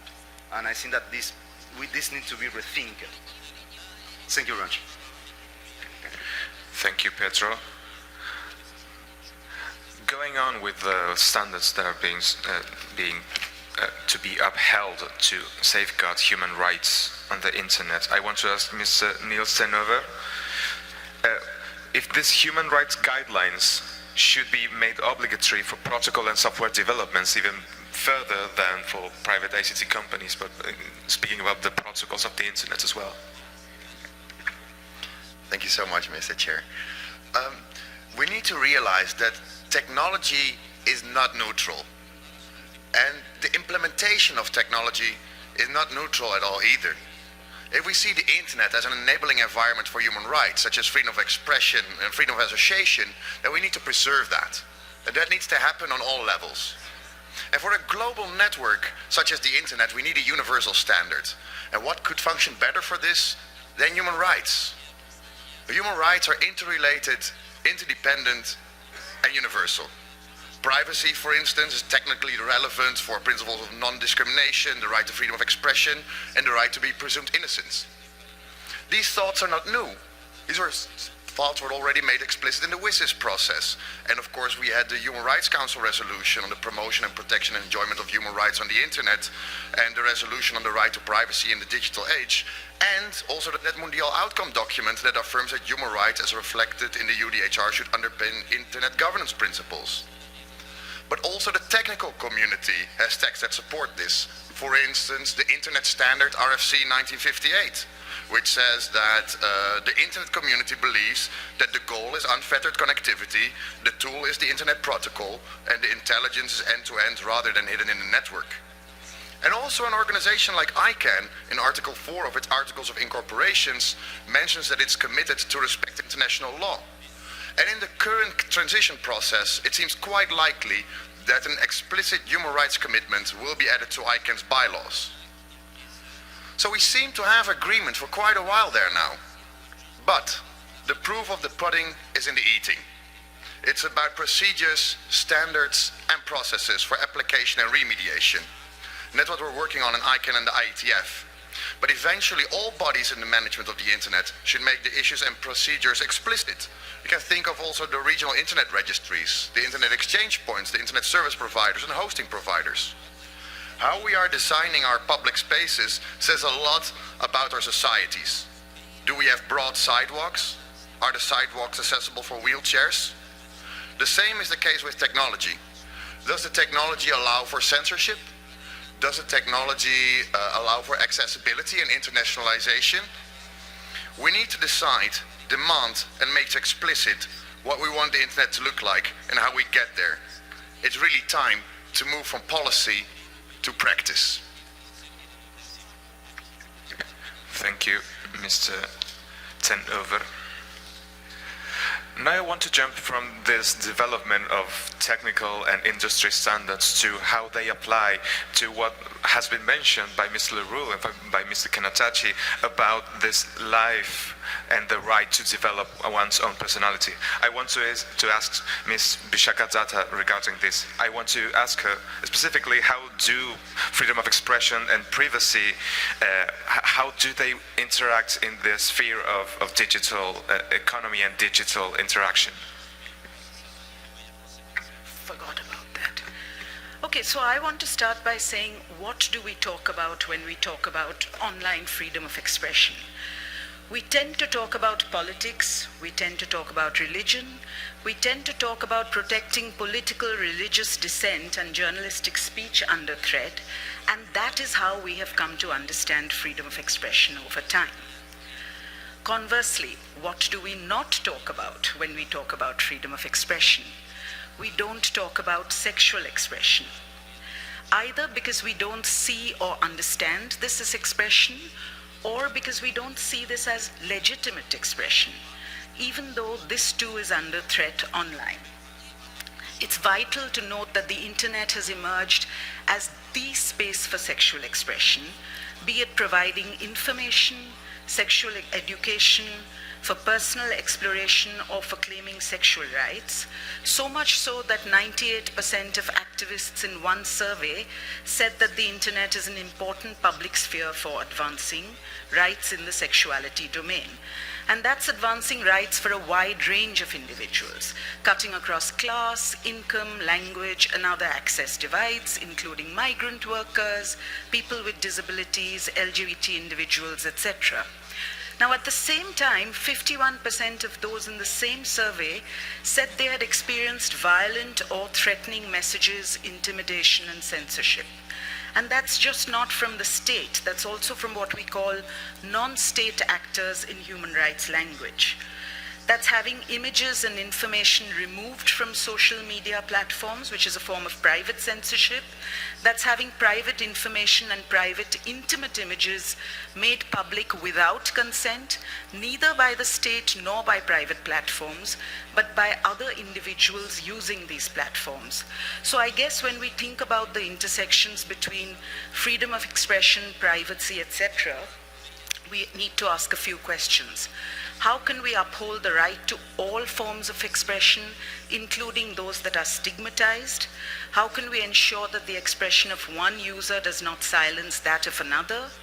That privacy and anonymity that are critical for all expression, but particularly sexual expression, are upheld not just by the state and private platforms, but by other users? How can we use consent as a standard to distinguish between sexual expression that is consensual and that which is not? And how can we bring in an ethics of online consent that allows all our expressions, including sexual expression, to flower?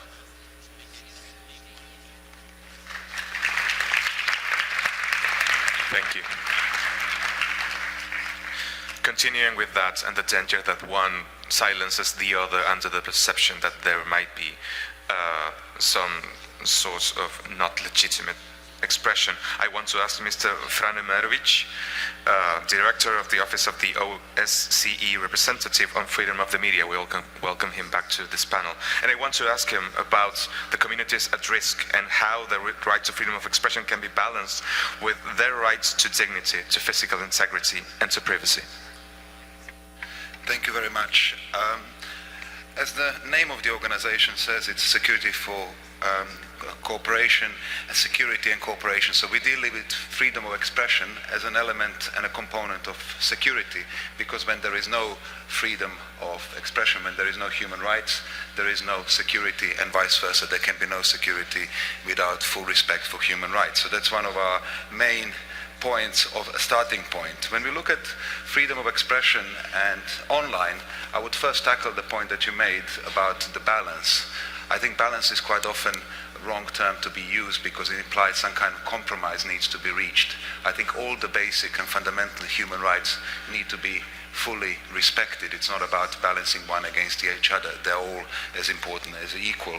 And that's why freedom of expression, the part that I work on, is, I consider, very much important. And we also need to stop looking at social media and new online media as anything particularly new. I mean, these areas have been around now for, I would say, decades. And they've become, as it's already been pointed out, the most dominant platform for us to have access, but also to impart and depart information. So it's essential to keep them all free and independent. As the name of my office suggests, we deal with media freedom and freedom of the journalists. So open journalism or citizen journalism is a growing trend. And it has brought more people into the profession. It has brought many more people into the context of freedom of the media and freedom of expression. As Frank LaRue very eloquently pointed out, it also brings with it new challenges and new problems that have to be dealt with. But we in a way have tools from our offline world to deal with our online challenges as well. Issues such as hate speech, issues such as violence, issues such as threats to violence. They are not particularly new. Attacks against minority, none of this is new. It's just taking place on a different place and a different platform. So what we are looking at in terms of our issues, I think it's important safety. Safety of people who are expressing themselves online is a major issue, and it's been pointed out in this conference many times.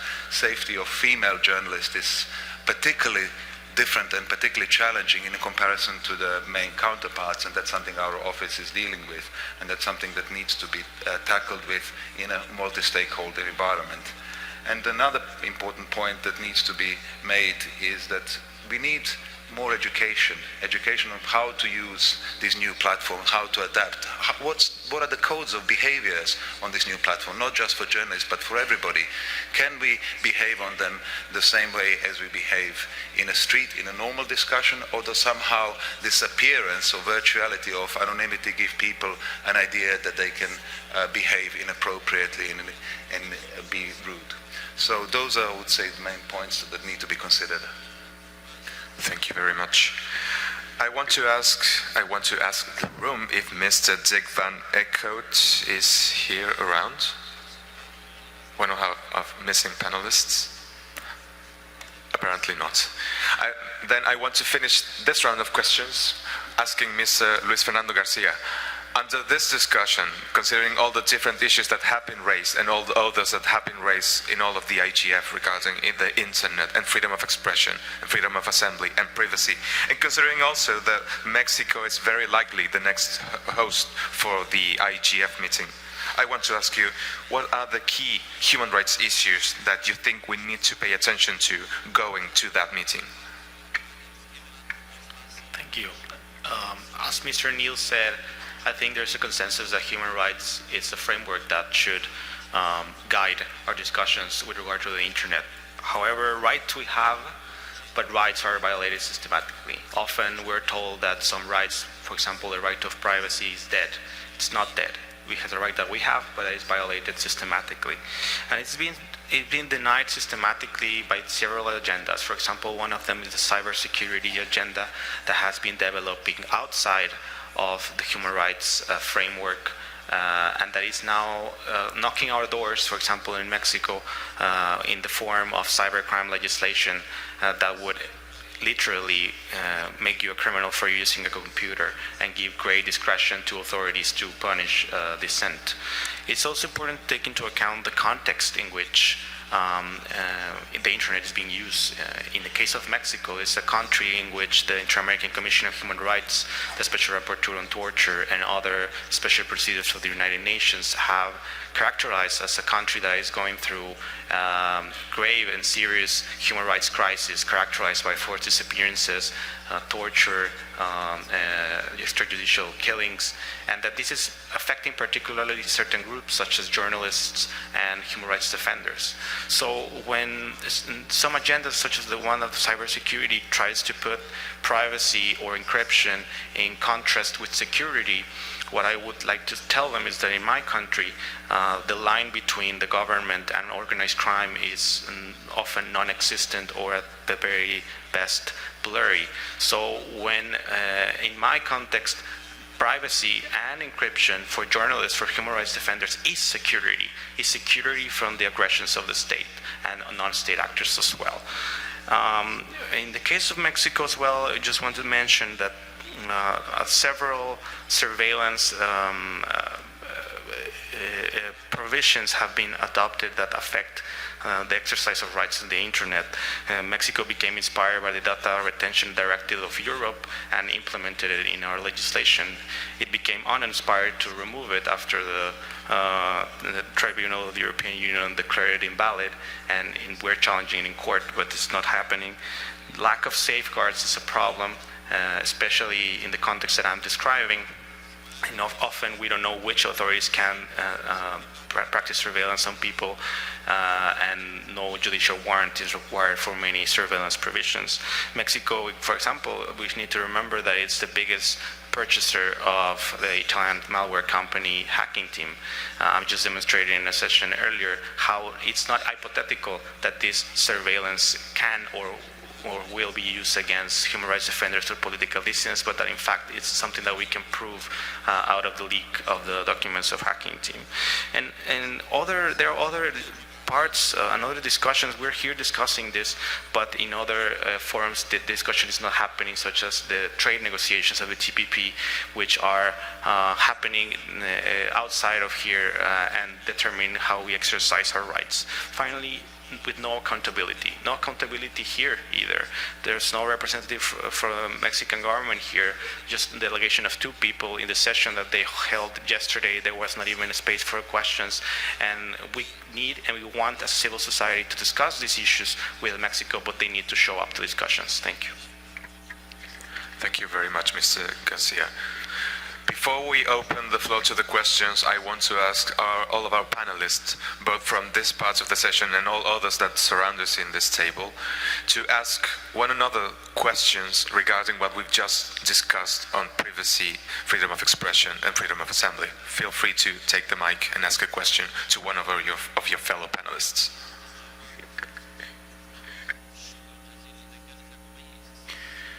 Thank you very much, Guilherme Canella from UNESCO.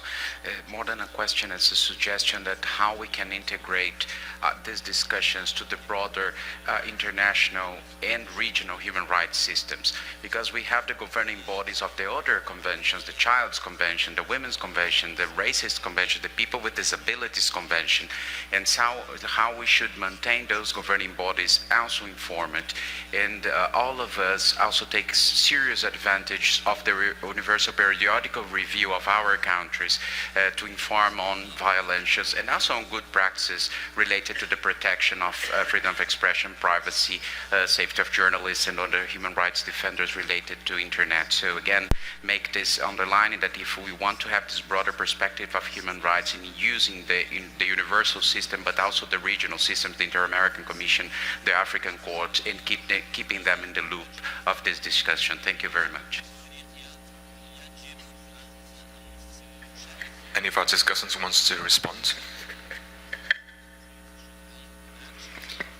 Okay. So I'd like to put the question to those of you who are, Kathy Brown, who are thinking about this every day. The cross-border nature of the internet allows speech to go from one place to another in ways that, of course, involve some cultural norms, some cultural taboos, political issues that exist off the net, but which seem more and more, to my great discomfort, to affect and chill speech by individuals. The very nature of the internet, however, has no border, and human beings have come to be able to discuss issues of human concern across borders in ways that may affect their political standing, their standing in the community. They may be quite innocent in the view of them in terms of their expression. I'm very interested in how you all are thinking about this issue as we in the Internet Society actually push the very cross-border nature of the technology.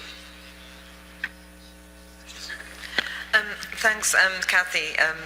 That was Kathy Brown from ISOC.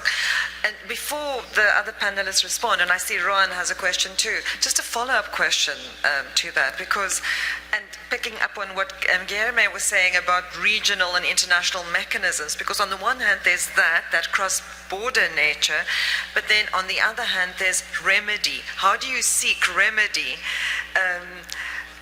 if you don't do that using the existing framework of national human rights instruments, then going up to the regional level and then into the international level. So is that something, we often talk about how rights apply across jurisdiction, we rarely talk about how remedy can be provided. So maybe respond to that too. But let's have, I think Ron wanted to ask something too.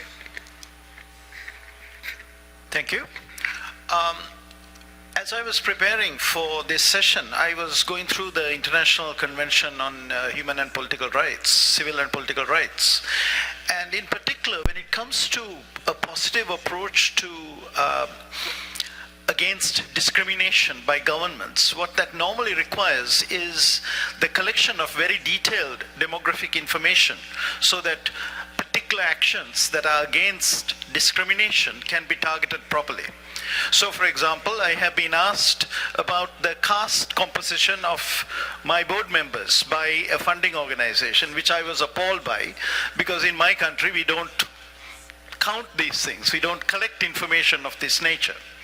So I was wondering how issues like positive approaches to eliminating discrimination, are they not contradictory to some of the privacy concerns, particularly in light of our Mexican colleagues' important point that governments are not benign, that governments can be quite malevolent in regard to the rights of citizens?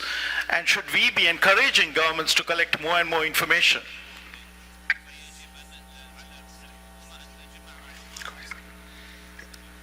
Now, I think that we need to act upon principles and the right for non-discrimination.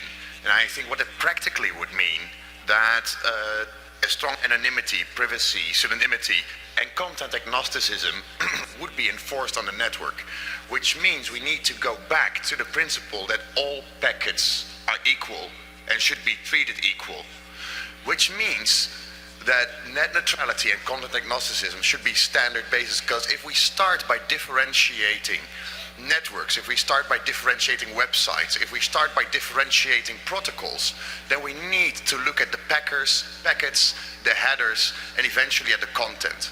All these rights are connected. So the only way to preserve this are protect rights strongly on a technical level, and it can only be done by doing strong privacy, strong security, and having a very strong definition of network neutrality and content agnosticism. Thank you.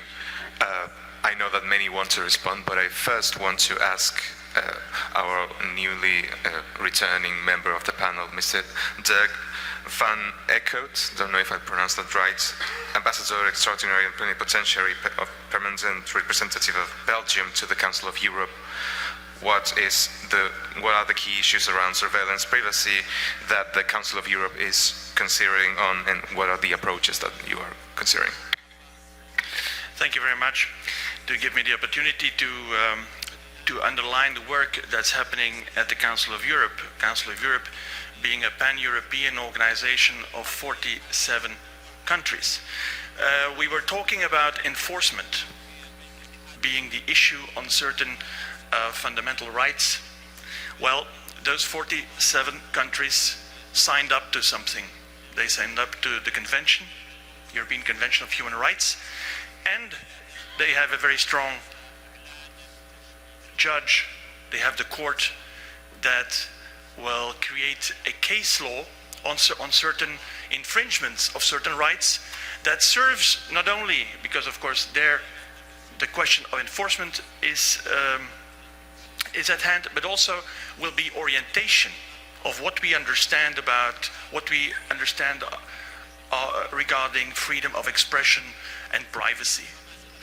So why are governments interested? Why should they be interested? Well, for those 47, the answer is simple. It's their obligation. They have to. And why?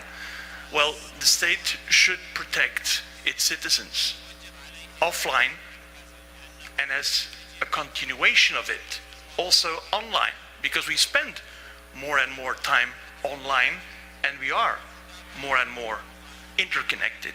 So that's one thing. Another thing I would like to say, you have in that area of 47 a watchdog with a stick. But that's the end of the process. Enforcement, infringement, remedies. But there's also at the start a very important process, and this is also what's happening here. It's influencing at the start so that companies, techies, so that academia, governments and civil society can take these discussions into account from the onset while developing their business model, while thinking about the new infrastructure, where the default option is protecting rights. The Guide to Human Rights for Internet Users is, I think, the most wonderful product the Council of Europe did in this prevention area. Thank you very much. Thank you. I want to give 2 more opportunities. Please be brief, 1 minute each. First, Ms. Bishakatata. I want to try and answer your question. What's really interesting is that if you look at political and religious, the sort of typical speech that is considered legitimate and protected as free expression, you'll find a lot of cultural relativism among countries, right? But if you look at sexual speech and expression, there's actually very little variation because most countries tend to see this as illegitimate. So what I wanted to say is that for this speech to also be protected and to get human rights claims, we need the freedom of expression community to back this. We need organizations like the UN Human Rights Council, which passed very progressive resolutions on sexual orientation and gender identity to understand the relationship between sexual speech and expression and these kinds of things. And we really, the time has come for this to be made explicitly a part of freedom of expression for it to be protected. Thank you. Mr. Franemarovic. Yes, I also wanted to address some of the issues with regards to how to ensure freedoms, but also how to regulate these things. I mean, it was mentioned already, there are various instruments like the European Court of Human Rights, supranationals, but at the end of the day, most of these things have to be on a national level because it's the countries that make the laws and have to enforce them. But what the international organizations, such as the one I work for, do is also put pressure on the countries when they don't abide by their freedom of expression commitments. You have to act when there are such cases, not just observe. So there has to be action both on a national level in action and on an international level in terms of supervising and ensuring that the nations abide by the rules they have voluntarily agreed to themselves. I just asked my co-moderator to give me a chance to say something too. I think absolutely, but I think something that I've been really impressed by at this IGF is how the community is developing new instruments for accountability. We had the ranking digital rights research, for example, instruments that make the private sector more accountable, that provide states with data which the states can then use to hold private sector more accountable, and vice versa. Also data about violations committed by governments. So I think that's something, and I really, having been part of the IGF from the beginning, I think that is a product of this community, that we're not just relying on those traditional mechanisms which don't work very well in the offline world either, and enriching them with new tools, new instruments, and new activism as well. Thank you. I want to open now the opportunity. What? Was I interrupted? Yes. 30 seconds. Yeah, I would like to reinforce what Henriette said, because I think we really need to watch out by putting the responsibility to protect human rights only on the shoulders of the governments. The UN General Assembly has said that human rights online should be protected as offline, but instead of cyber defense and cyber proliferation, we see all the countries work on cyber offense and legalizing what has been revealed by Edward Snowden. we've seen much more invasive surveillance laws, and we do not see a stronger protection of human rights. So I really believe that we should focus and strengthen the multi-stakeholder model there, and focus also on the responsibility to respect human rights by businesses, operators, and the people that are actually running the internet. Because putting it in the hands of the governments might not give us the area and the rights-enabling space that we're so direly looking for. Thank you. I want now to ask the Dynamic Coalition of Freedom of Expression and Media on the Internet, Ms. Carmen Turk is present in this room, to please be very brief and give a 1-minute comment to the discussants.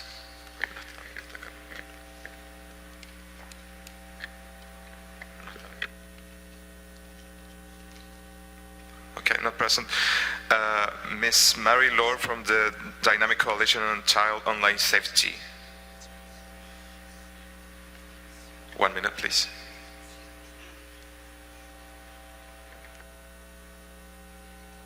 I'm not Marie Lemineur, but I speak on behalf of the Dynamic Coalition on Child Online Safety. And the position of the Dynamic Coalition on Child Online Safety is that children have the same rights as any other group in society, but due to their vulnerability, there are certain rights given to them, especially to this group.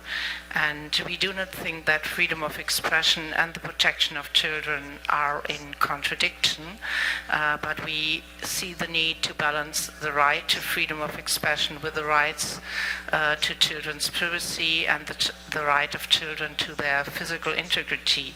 And therefore we should also not think of children as a minority group. Recent research shows that soon to come 1 in 3 internet users worldwide are children, and when it comes to developing countries, it's 1 in 2 internet users. So just let us not think of children as a minority, but a very important group that has the same rights. Thank you. Thank you. And finally, I want to ask Ms. Andrea Sachs from the Dynamic Coalition on Accessibility and Disabilities, who has sadly to leave, to give us a comment in 1 minute, please. I would just like to raise the profile of the abuse and discrimination that occurs for persons with disabilities when some of their private details are exposed, such as in employment, and even in other areas in countries where it is not well understood that they have rights, are even killed. So it's a very important issue, and that's all I want to just bring it to the attention of this group to take those people into consideration. Thank you.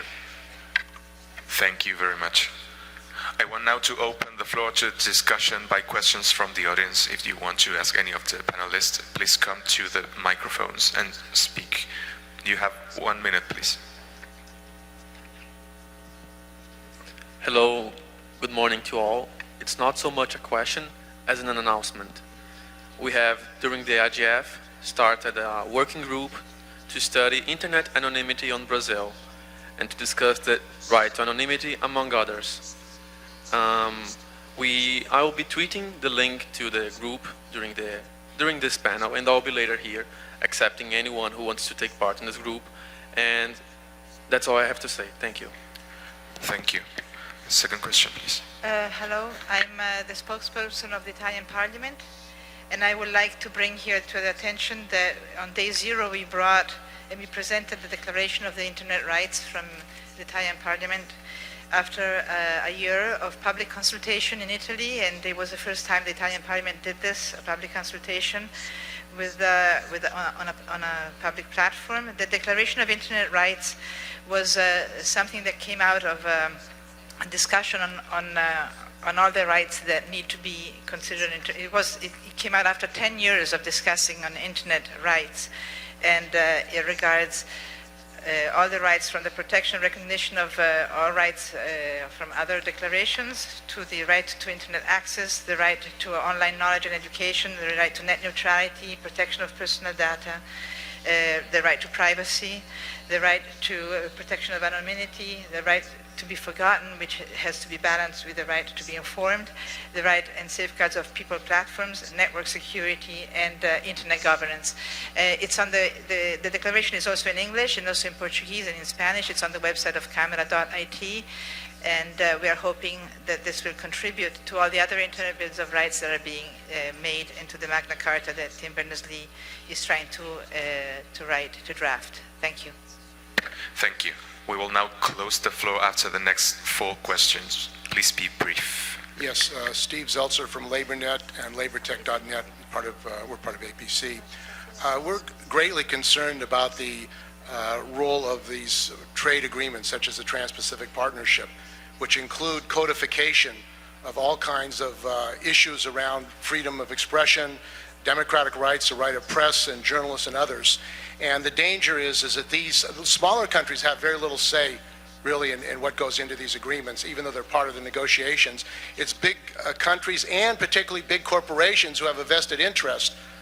Google, Facebook, major corporations, these are the countries really that are driving this implementation of this language in these trade agreements. And if this passes, the TPP, this will affect the entire world communication network. So I think that has to be addressed and looked at seriously, because there is really no debate and discussion in the process of what will happen to democracy and freedom of the internet when these things pass, because basically it'll be a done deal. So I think this has to be looked at, how we're going to stop this and how we're going to challenge the whole validity really of this process. Thank you. Thank you.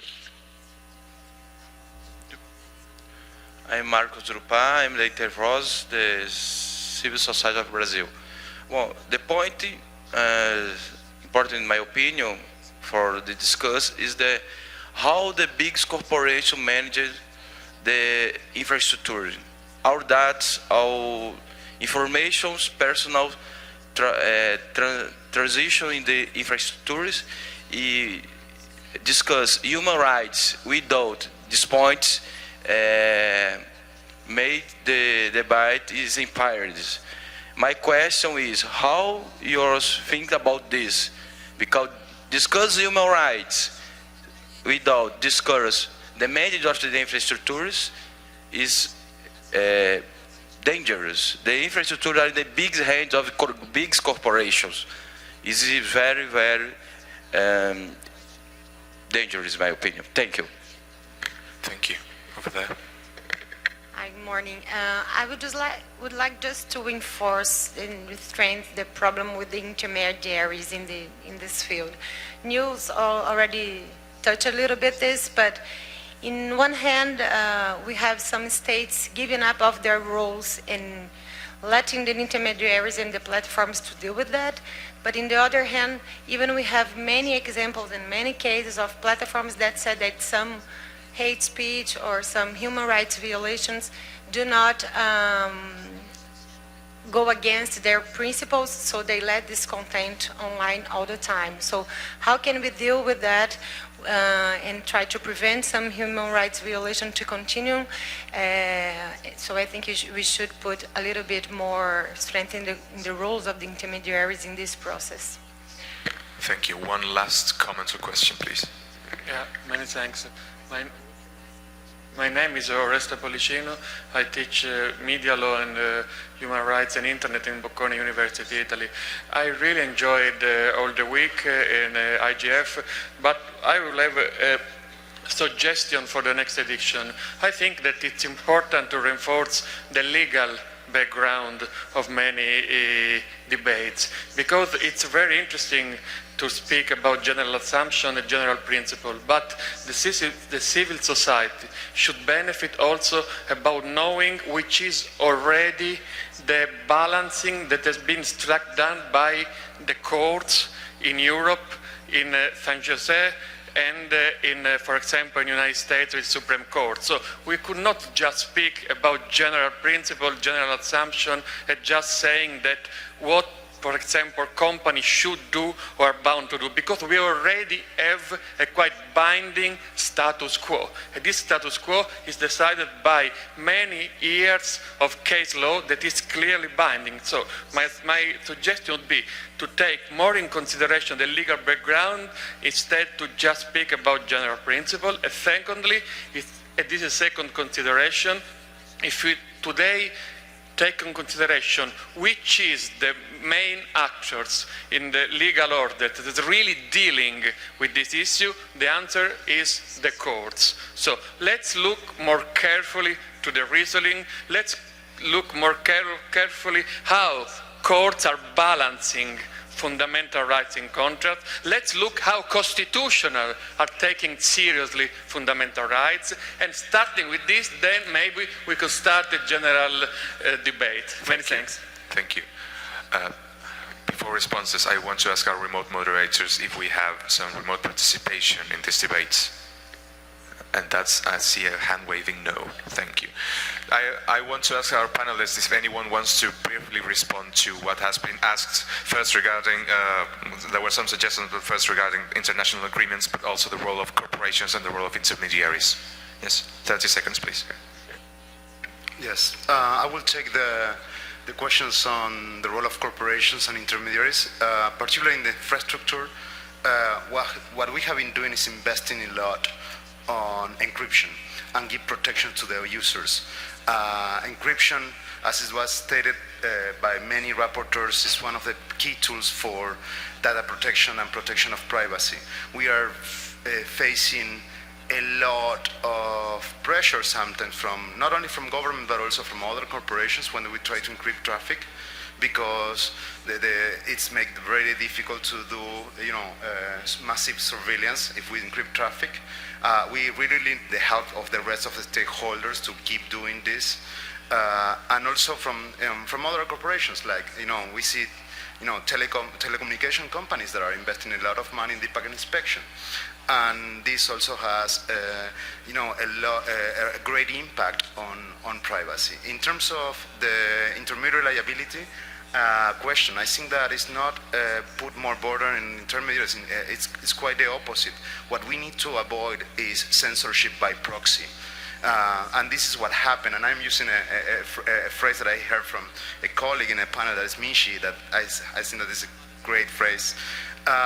And it was stated in the Joint Declaration on Freedom of Expression and Human Rights that protecting the intermediaries to avoid indirect censorship is key also.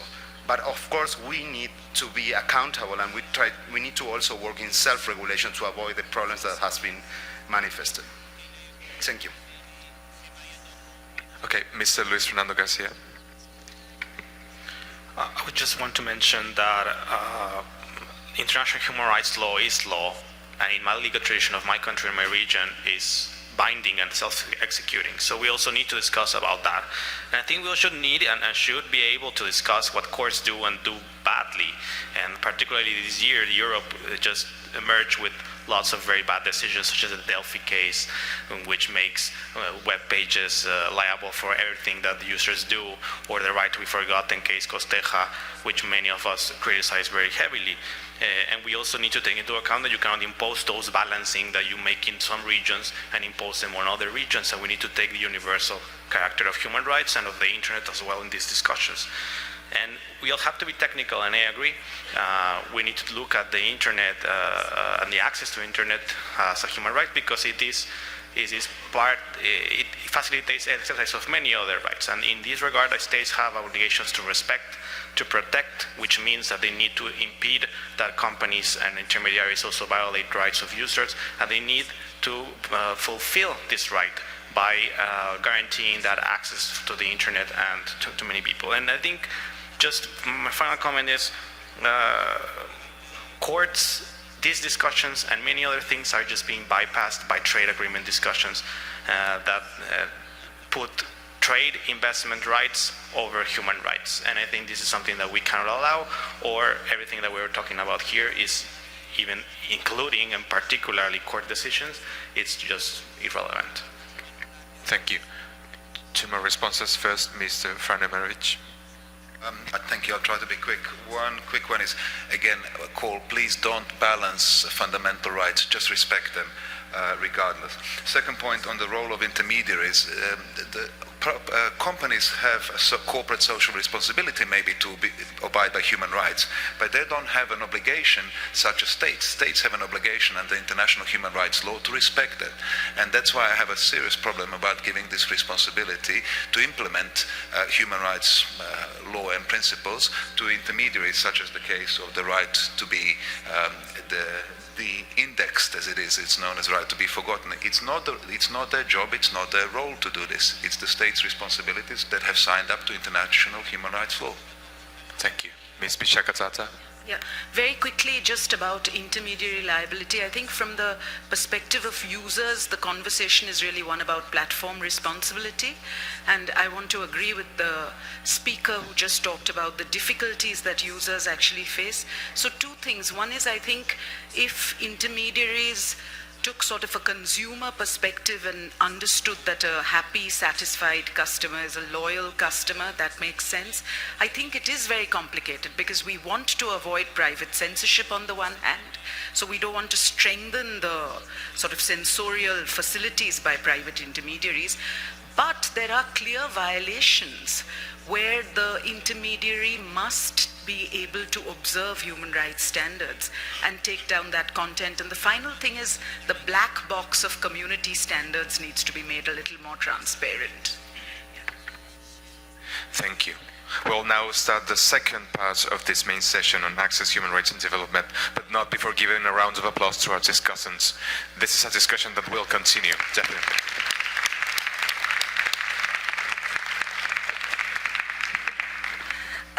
Thanks, and thanks, Juan Carlos. So the Chilean lawyer is handing over the moderation to the South African civil society activist, and I do first names. I don't do Mr., Mrs. So I'm just warning everyone, that's our culture, so no disrespect intended. Thanks very much, Juan Carlos, and thanks very much, everyone else. We structured this session to focus on freedom of expression and then on access, human rights, and development. But as we've already seen, it's very hard to separate them, and which is why I don't want the first lot of discussants to leave yet. But I think, as has been said by some of the questions from the floor, there is a risk at just staying at the level of general principles. And one of the things that I think needs to be done is framing access in the way that we're trying to frame freedom of expression more specifically through the experience of certain communities, people with disability, through sexual rights. I think access to needs a deeper framing. And to start us on that, I'm actually asking Juan Carlos if he can just share some of the analysis he's been working on to frame access in a more specific way, which then can allow us to integrate it in rights frameworks. Yes, so the work that we've been carrying out between Derechos Digitales and APC has been focusing in parts of the issue of access as parts of the realization of human rights, not just civil and political rights, not just considering privacy and freedom of expression, but also to go further into economic, social, and cultural rights. And for this, access to the internet is paramount to those who want to include this kind of interaction to the exercise of their rights. But what we've seen, though, is that access to the internet, while it might help the development and might help into the exercise of these rights, it's still something that is not being exactly given to all around the world in similar conditions. Linkage between human rights and the internet has been a growing part of the conversation of internet governance spaces such as this in all of its layers, as we mentioned in the first panel, considering the ICT industries, considering also the protocols and also the practices of the many parts of the digital interaction.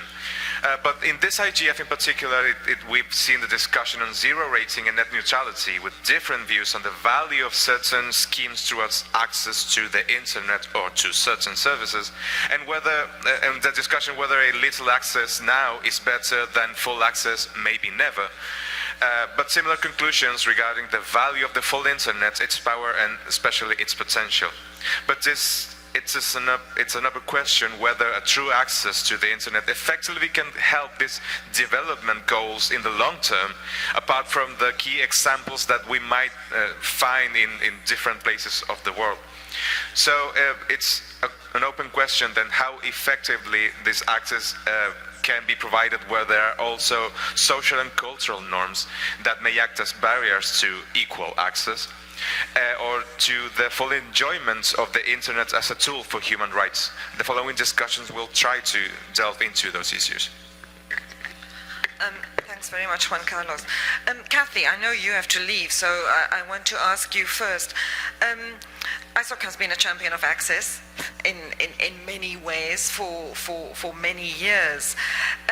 From the technical community perspective, or ISOC's perspective, how do you feel access policies and technology development can combine to integrate human rights principles?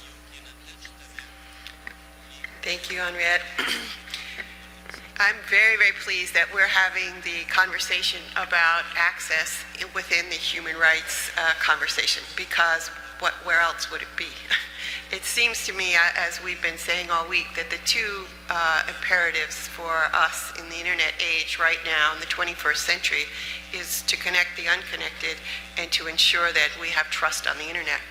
The last conversation, the hour conversation, in my mind, went right to this issue of trust. So let me talk for my 1 minute on this notion of access. If you don't have the infrastructure, if there is no infrastructure, you do not have access by definition.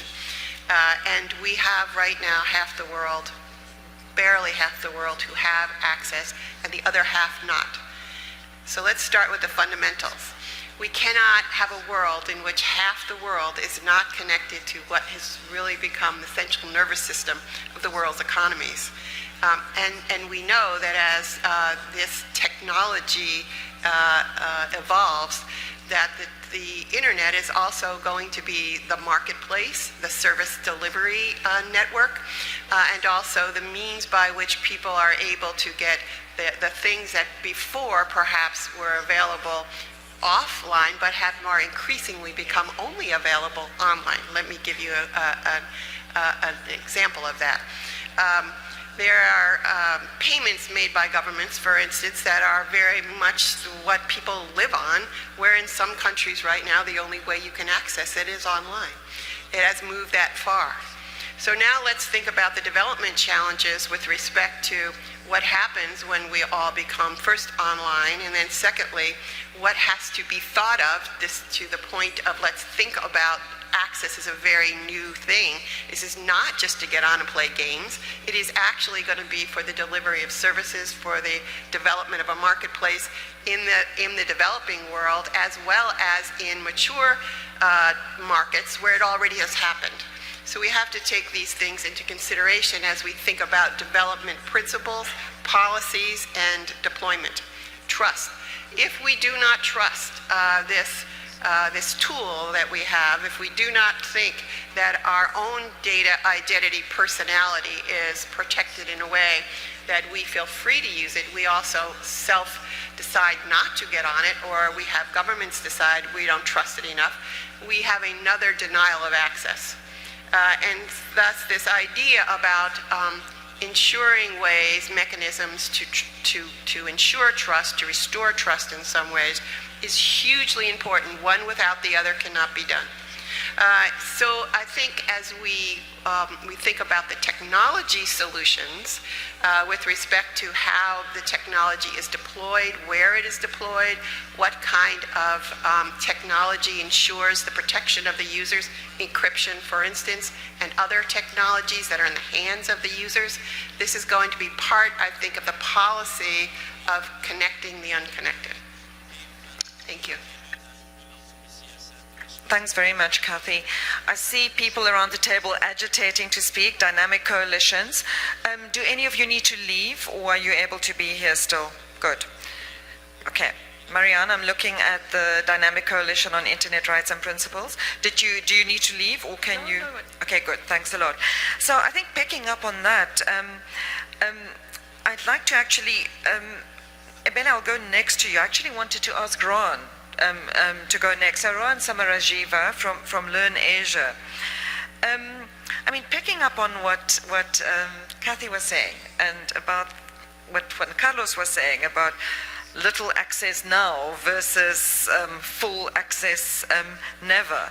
And the fact that zero rating or free basics, these services have been discussed here at length. What do you feel? What is your view? And as somebody who's been working in access policy for a long time, how would you like to see access from a rights perspective integrated into that regulatory access policy context? I believe that zero rating has been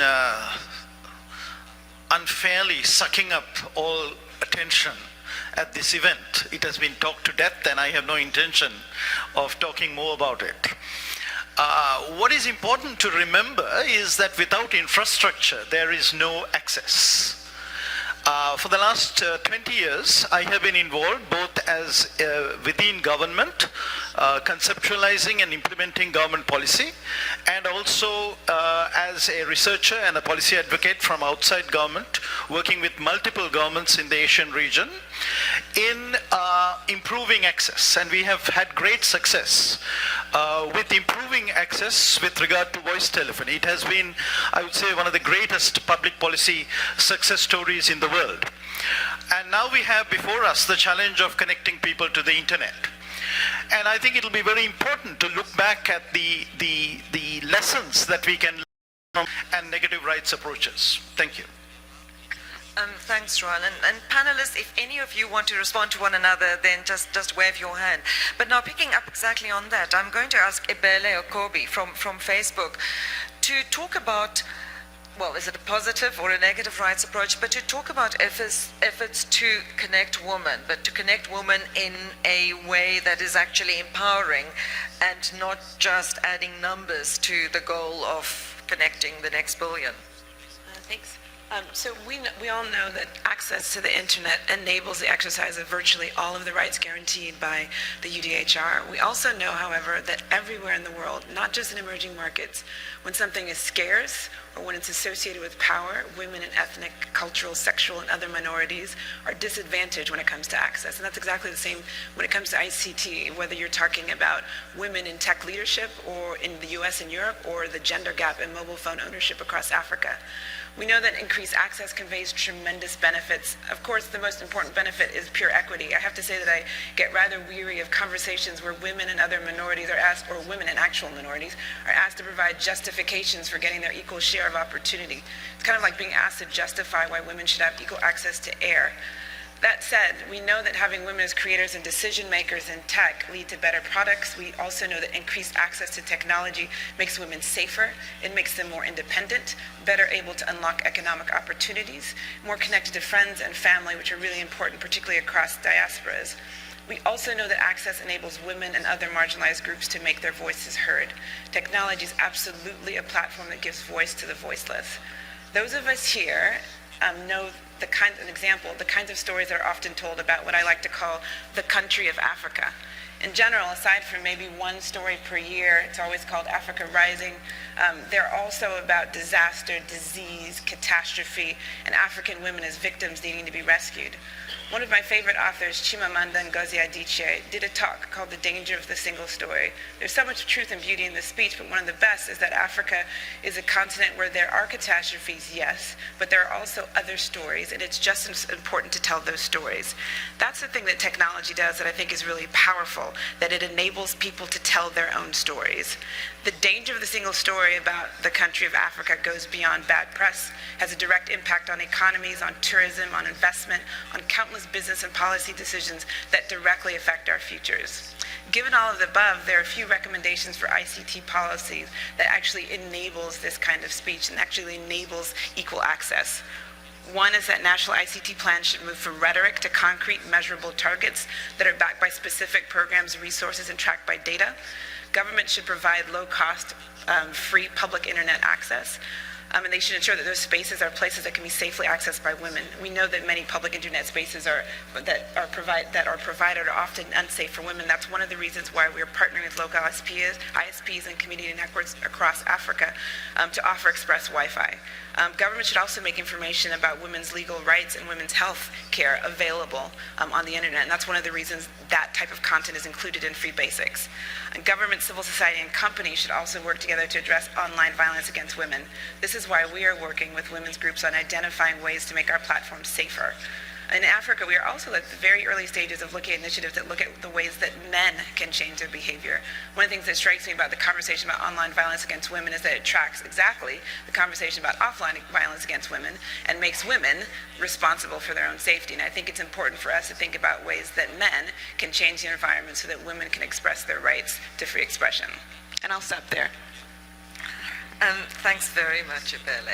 And Olga, I'm now going to ask you to respond to some of the points that Ebele made, speaking from a government perspective. Olga Cavalli from the Ministry of Foreign Affairs. And I want you to also pick up on something Kathy said earlier about how many public services are now available only online. So does that also create exclusions? Is that perhaps an example where the internet can enable rights but also deprive those of that without access to rights that they might have had access to? But I think particularly, Ebele's point about public access, safe access. Have you got experience in Argentina to share with that regard, in that regard? Thank you, Henriette, and thank you for the invitation. I'm very honored to be with this distinguished colleagues here.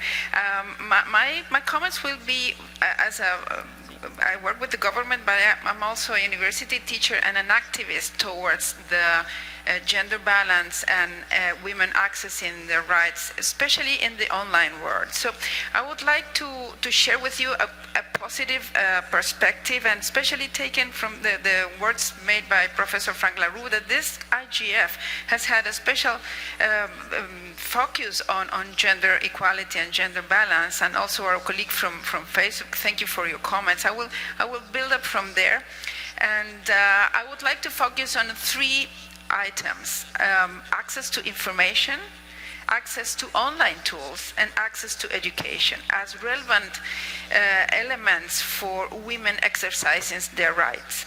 Access to information. I think that information gathered together, data collected, with all these fantastic services that we have, it's a fantastic source of information for governments. Now we had very recently in Argentina, we had a very strong public, when people go to the street all together, how do you say that in English? Demonstration, not a protest, an explicit desire of going against violence against women. So now there is all these new ideas for laws and regulations and rules. So this is happening not only in Argentina but in other countries in the world. So that gathered information could be fantastic. A source of data to know what to do, how to address those norms and regulations. And also by governments and other stakeholders like civil society or companies that could use that. Access to online tools. I am positive in imagining, also in the developing world, access for psychological support for women who are victims of violence. Imagine women that cannot go to a place but could access in a public center near their, she doesn't have access at home, but near her home she has a place to access to health services, to sexual and reproduction information, how to avoid infections, how to make decisions related with sexuality. That's very important for the developing world. And access to education. Education is relevant for empowering women, allowing women to exercise their rights. Education brings economic independence. and that brings a way to avoid violence. Some women don't have where to go when they are victims of violence.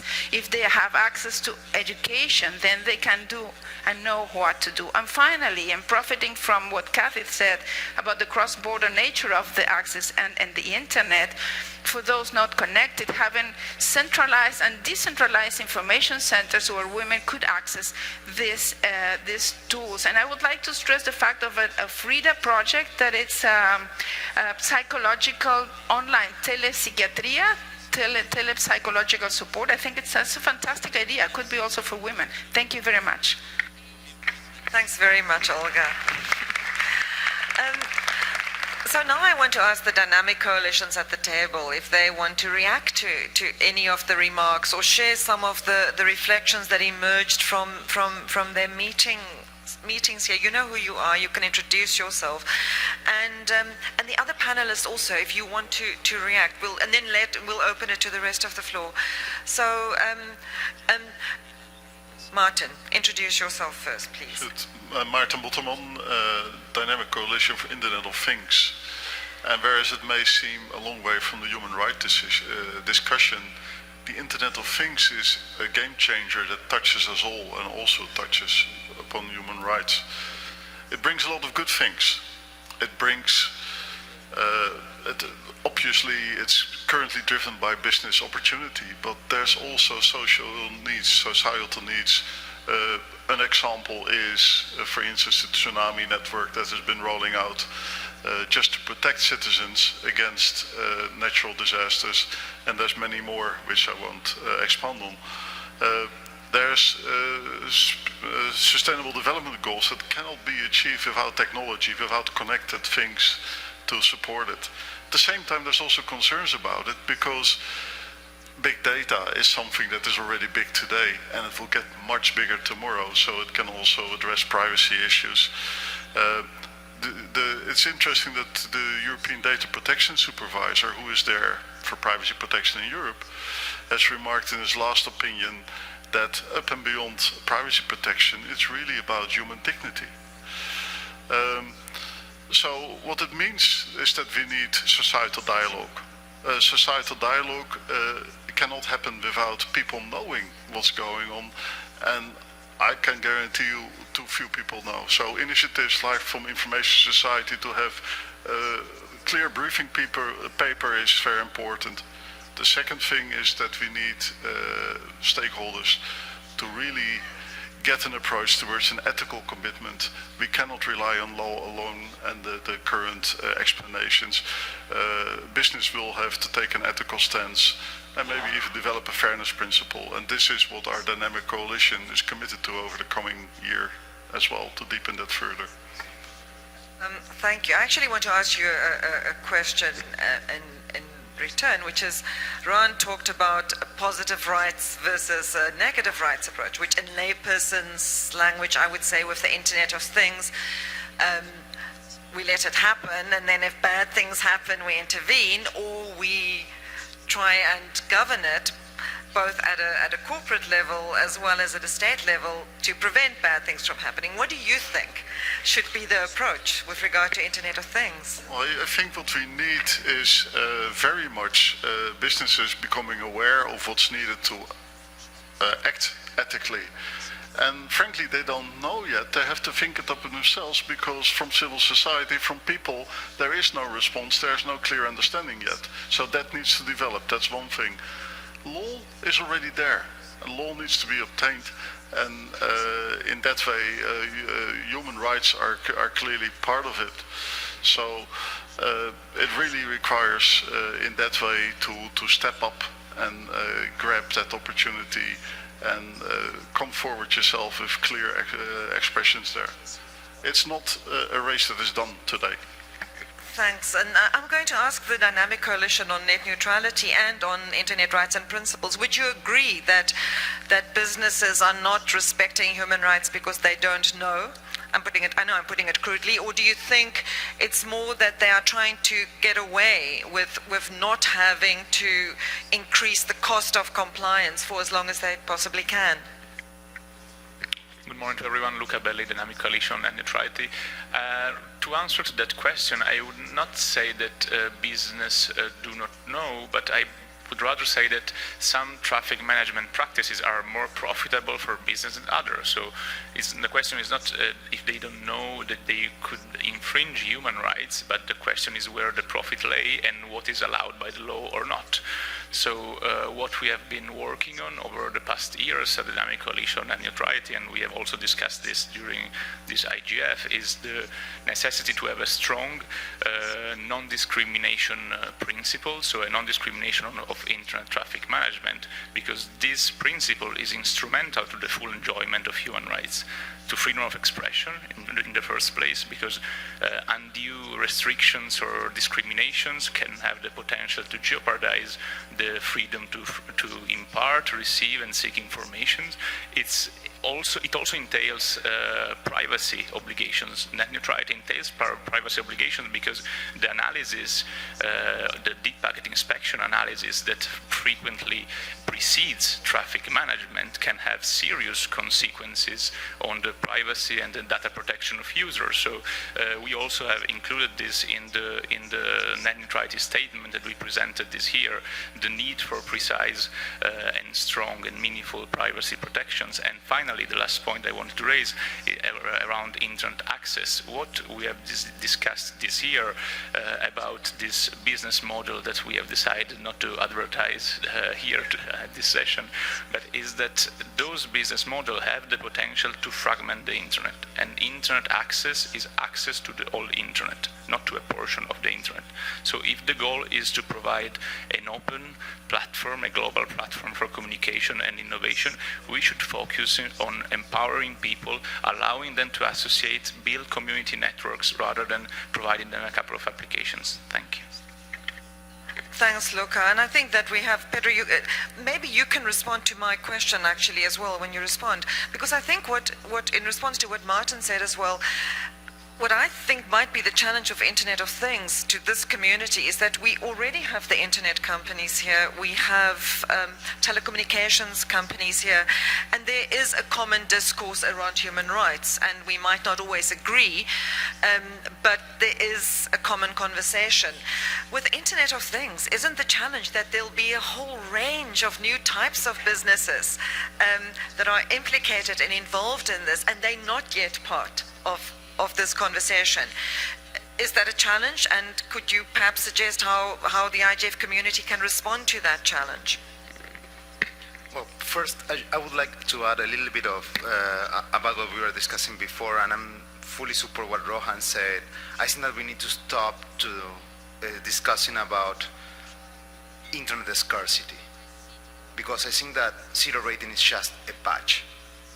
And it's in the dynamic of discussing internet scarcity. We need to discuss internet abundance, and I think that this is key. I think that as long as we can provide more connectivity, more abundance of broadband to access the whole internet, that will be a much better discussion that we need to have. I'm very concerned about what you mentioned about deep packet inspection, and we are seeing now some cases in Latin America and the Caribbean, particularly in the Caribbean, where we see operators doing ad blocking at ISP level. That is a way to also do indirect censorship, because publishers cannot get money for what they put online. And usually this is used to get revenue share agreements with different platforms, but it has a very complex effect. So going to Internet of Things, I think that yes, there is a challenge. And we were discussing before about the collection of personal data and how this, and that was something that Rohan also mentioned, that how this could be an issue of discrimination. And traditional privacy legislation was based on to avoid discrimination.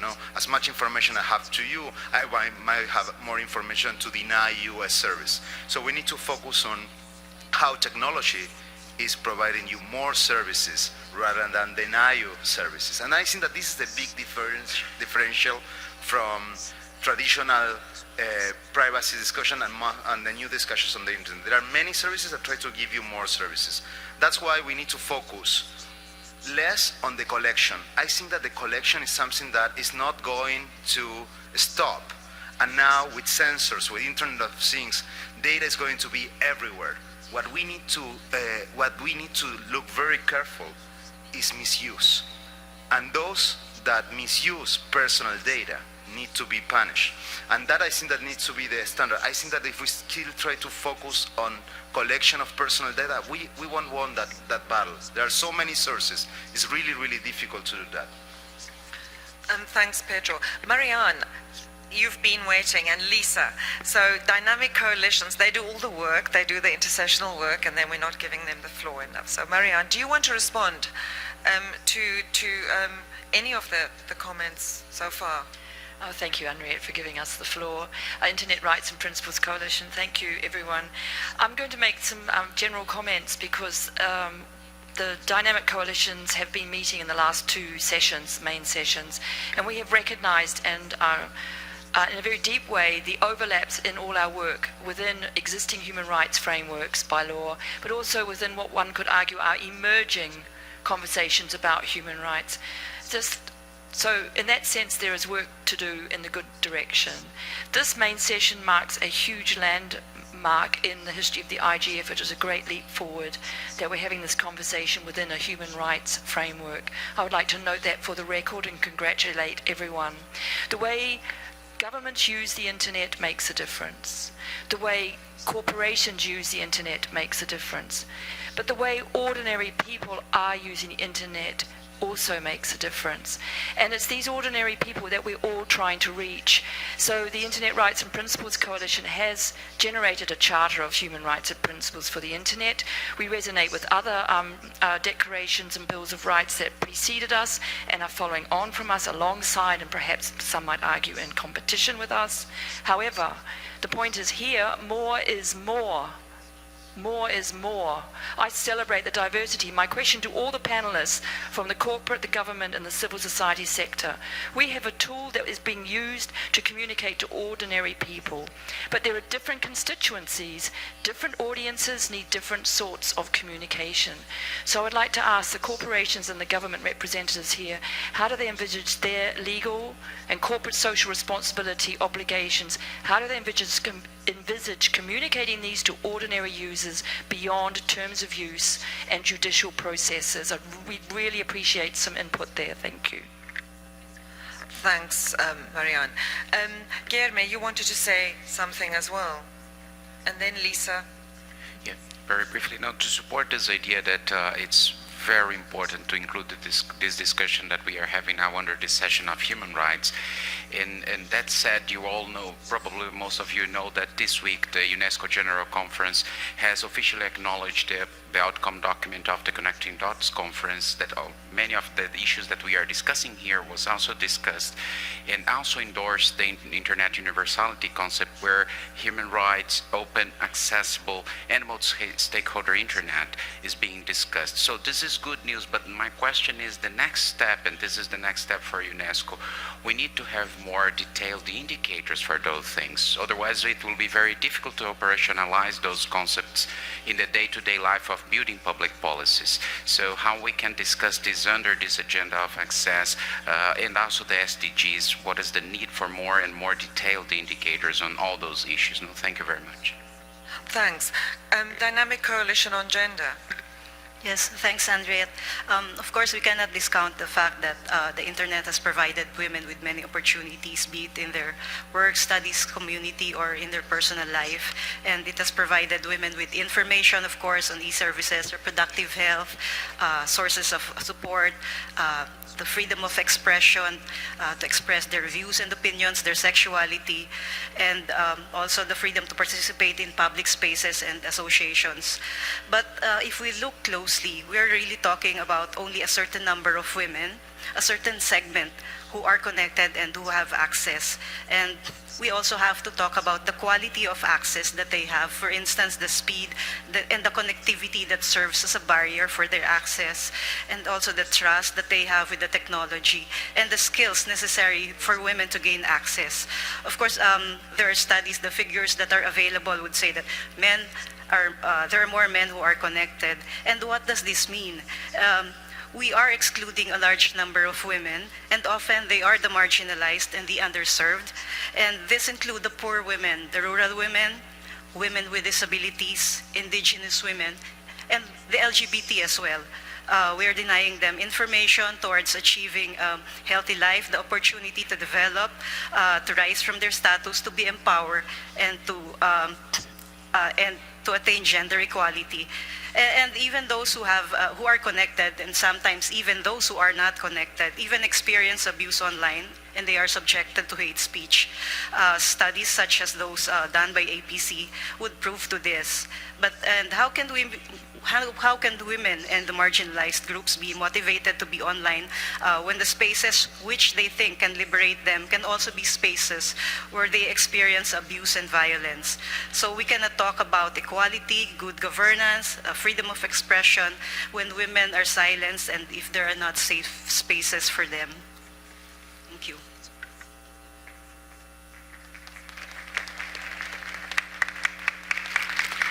Thanks very much.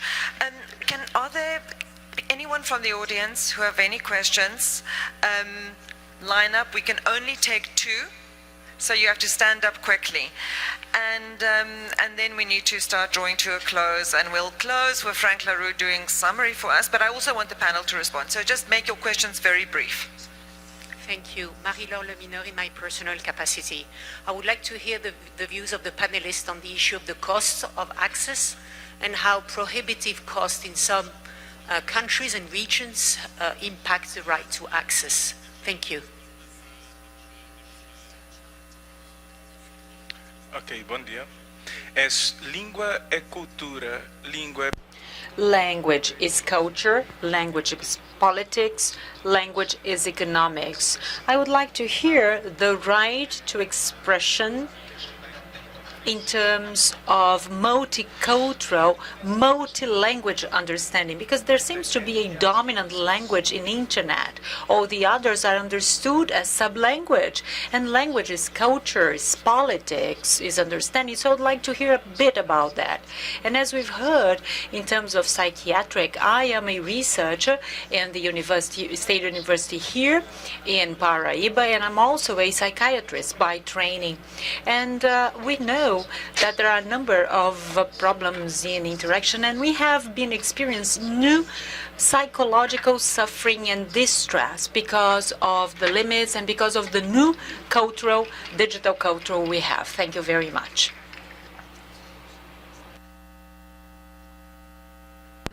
Thanks very much. Now, I believe there are a group of young people in the room.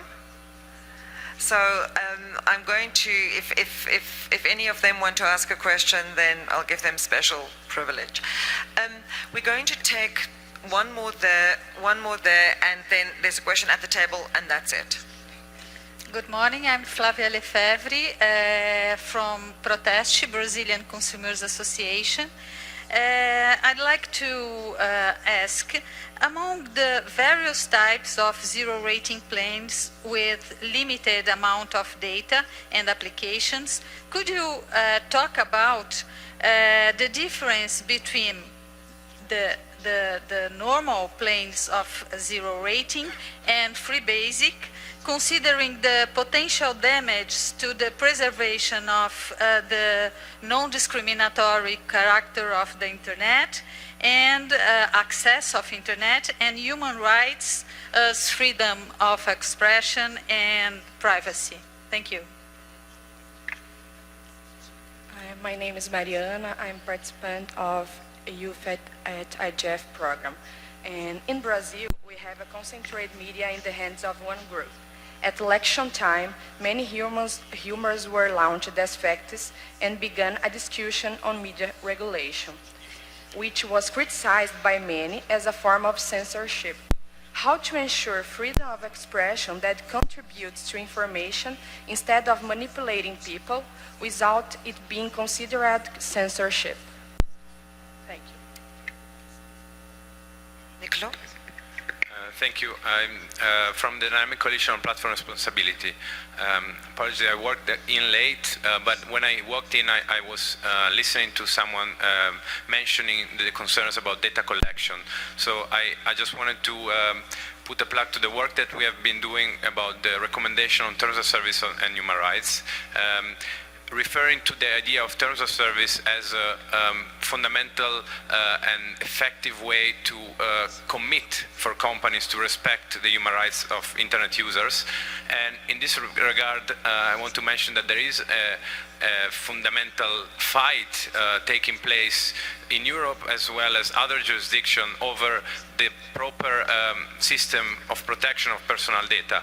So on one hand, you have users which demand very strict protection over, what possible uses of their data are going to be made in the future. On the other hand, you have companies that says, we want to collect it all and then think about what possible uses we want to make of this in the past. And if you interfere with this model, this will cut down innovation. I want to suggest that this is not a dichotomy. We can embrace responsible forms of innovation, and companies can commit to identifying at least the categories of uses that are going to be made in the data of the users. So I just want to say, if you look at our recommendation in terms of service on human rights, we provide some principles to guide the way forward for these companies who want to be responsible. Thank you. Thanks very much. I'm afraid I have to close now. Actually, you're representative of the group of... Muchas gracias. Exactamente representa. Thank you. I represent here, I'm part with the youth group of Latin America. More than a question, this is a special thing for this kind of program that really gives us the opportunity of have a voice and a space in IGF. In addition, it really helps us advocate for our own rights, because we young people, we deserve this space. We deserve to express our opinion. We have never been part of a group here to present the statement of our youth. We really want young people to have an active participation in this kind of event and conferences. And we would like to urge all of you to invite us to be part of your activities. We young people, we want to be part of these activities. Keep us inviting us. We have here over 50 participants from Latin America. We have been here for a week. It has been wonderful for all of us. So really it has helped us know what we want to do in favor of governance in internet for our countries, really giving the voice to a lot of young people around the world. Thank you very much. Much. And a good place to start is joining all the dynamic coalitions that we've heard from around the table. They're all open. And also, one has to work hard as well. And I think that's always the challenge about this open process. You need to come and you need to give voice, and you also need to work. So please speak to the dynamic coalitions organizers.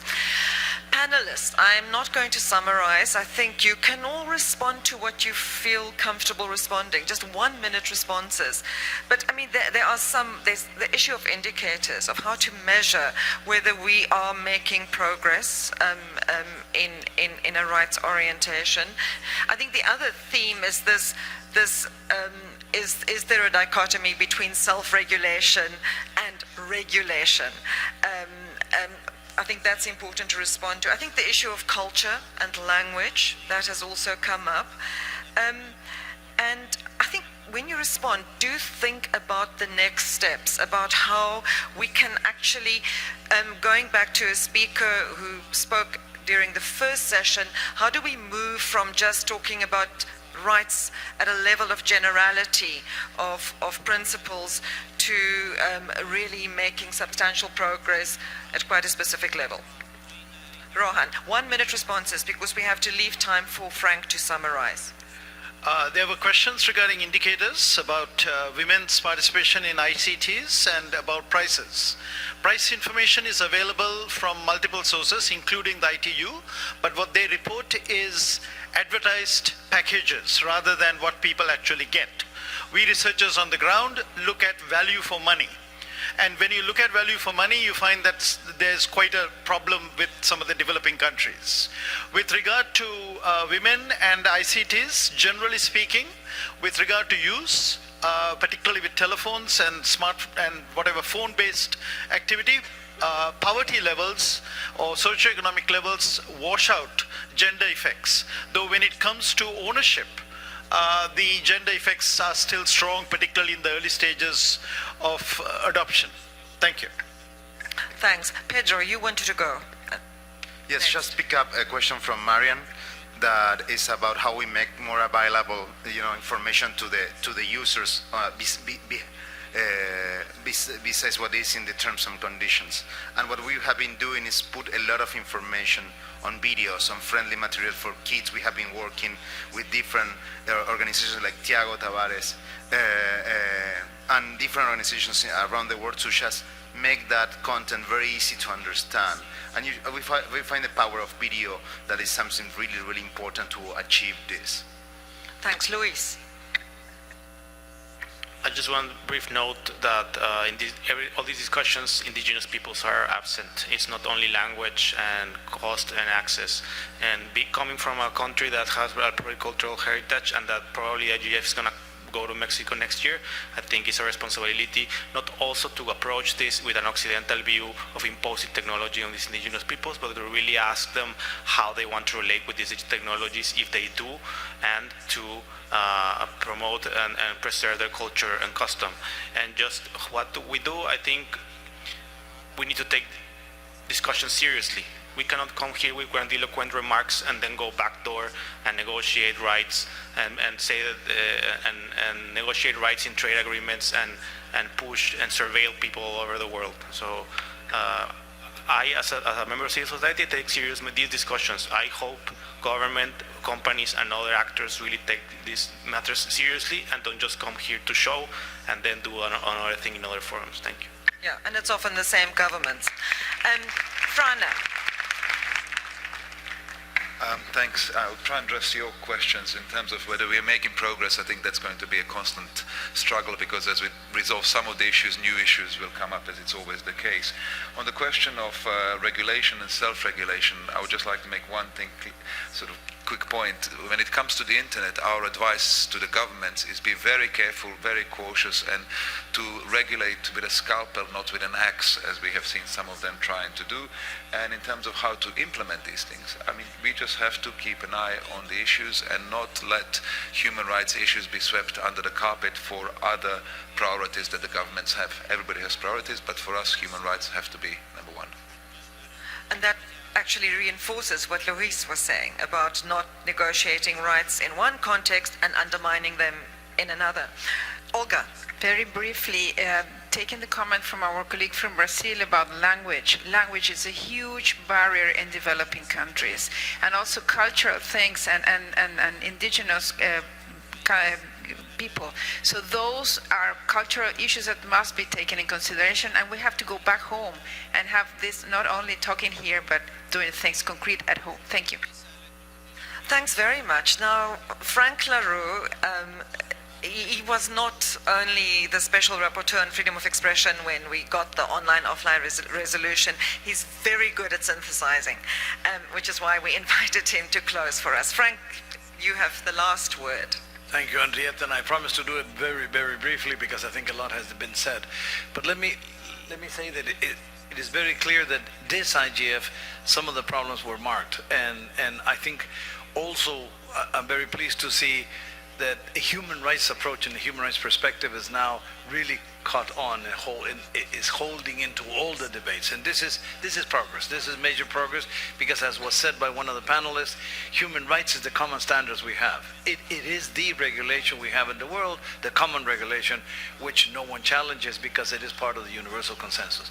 Secondly, I think that what I heard here today is that if we deal with human rights, and we're all trying to redefine human rights from freedom of expression to protection of privacy to protection of children to accessibility for people with disability to non-discrimination against everyone, my feeling today is that people feel empowered now to begin establishing what are the mechanisms of enforcement of these principles and these rights.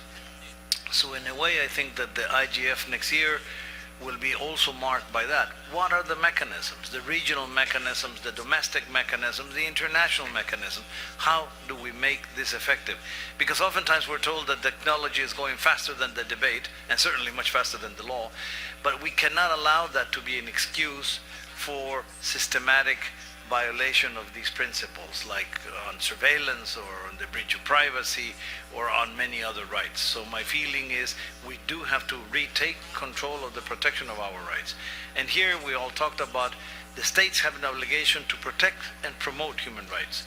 And they cannot delegate that. They cannot delegate it to third parties, to ISPs or intermediaries. The states have to assume their own responsibility with the collaboration of intermediaries as well as with the collaboration of civil society.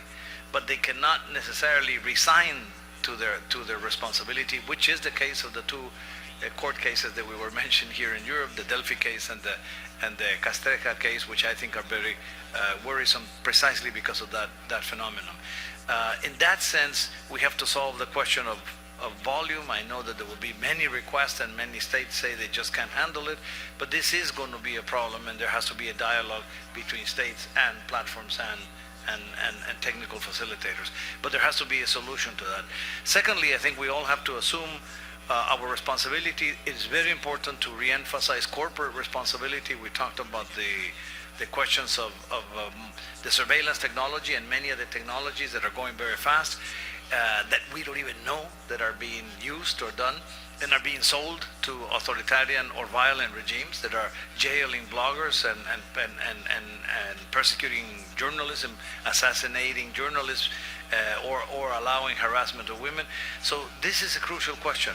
We have to have a serious dialogue between civil society and these corporations to enable our mutual responsibility, and as society a more proactive role in finding that. The second part, I think, and I'll say it in 2 words, the question of access, I was really moved because I think that's going to be also a crucial issue. Access was seen as a given before, and it isn't. Access is very complicated, from the connectivity, which in developing nations is not happening, to not only connectivity, but the type of services, or the quality of broadband and the quality of services and the internet that people receive, that may create 2 types of citizens and sort of a digital gap which we should not allow. To the question of illiteracy and whether women are being discriminated versus men, or as was said by our young colleagues, los jóvenes participantes hoy, that there's a language barrier, a cultural barrier. So I think one of the questions that's going to be paramount in the IGF next year is cultural diversity and internet. How do we balance those? And I don't believe in balancing rights, by the way, I agree, but this is not balancing rights, but this is trying to link the two, the use of internet and the access to internet, with total recognition of this wonderful diversity we have in the world, and guaranteeing full accessibility to all sectors and benefit to all sectors. Y agradecemos mucho a todos por la participación en este encuentro. Thank you very much for your participation in this panel. Thank you. Excellencies, ladies and gentlemen, thank you very much for a very informative and substantive session, and thank you to the moderators and to all the speakers who have intervened for making the discussion so lively and so informative. I also would like to highlight the presence here of many young people. They are here at this IGF to make their voices heard, to take part of these substantive discussions that will impact their future. My sincere thanks to all of you for being here this morning and for your valuable contributions into our important discussions. It's now time to close the session. The meeting is adjourned. Thank you.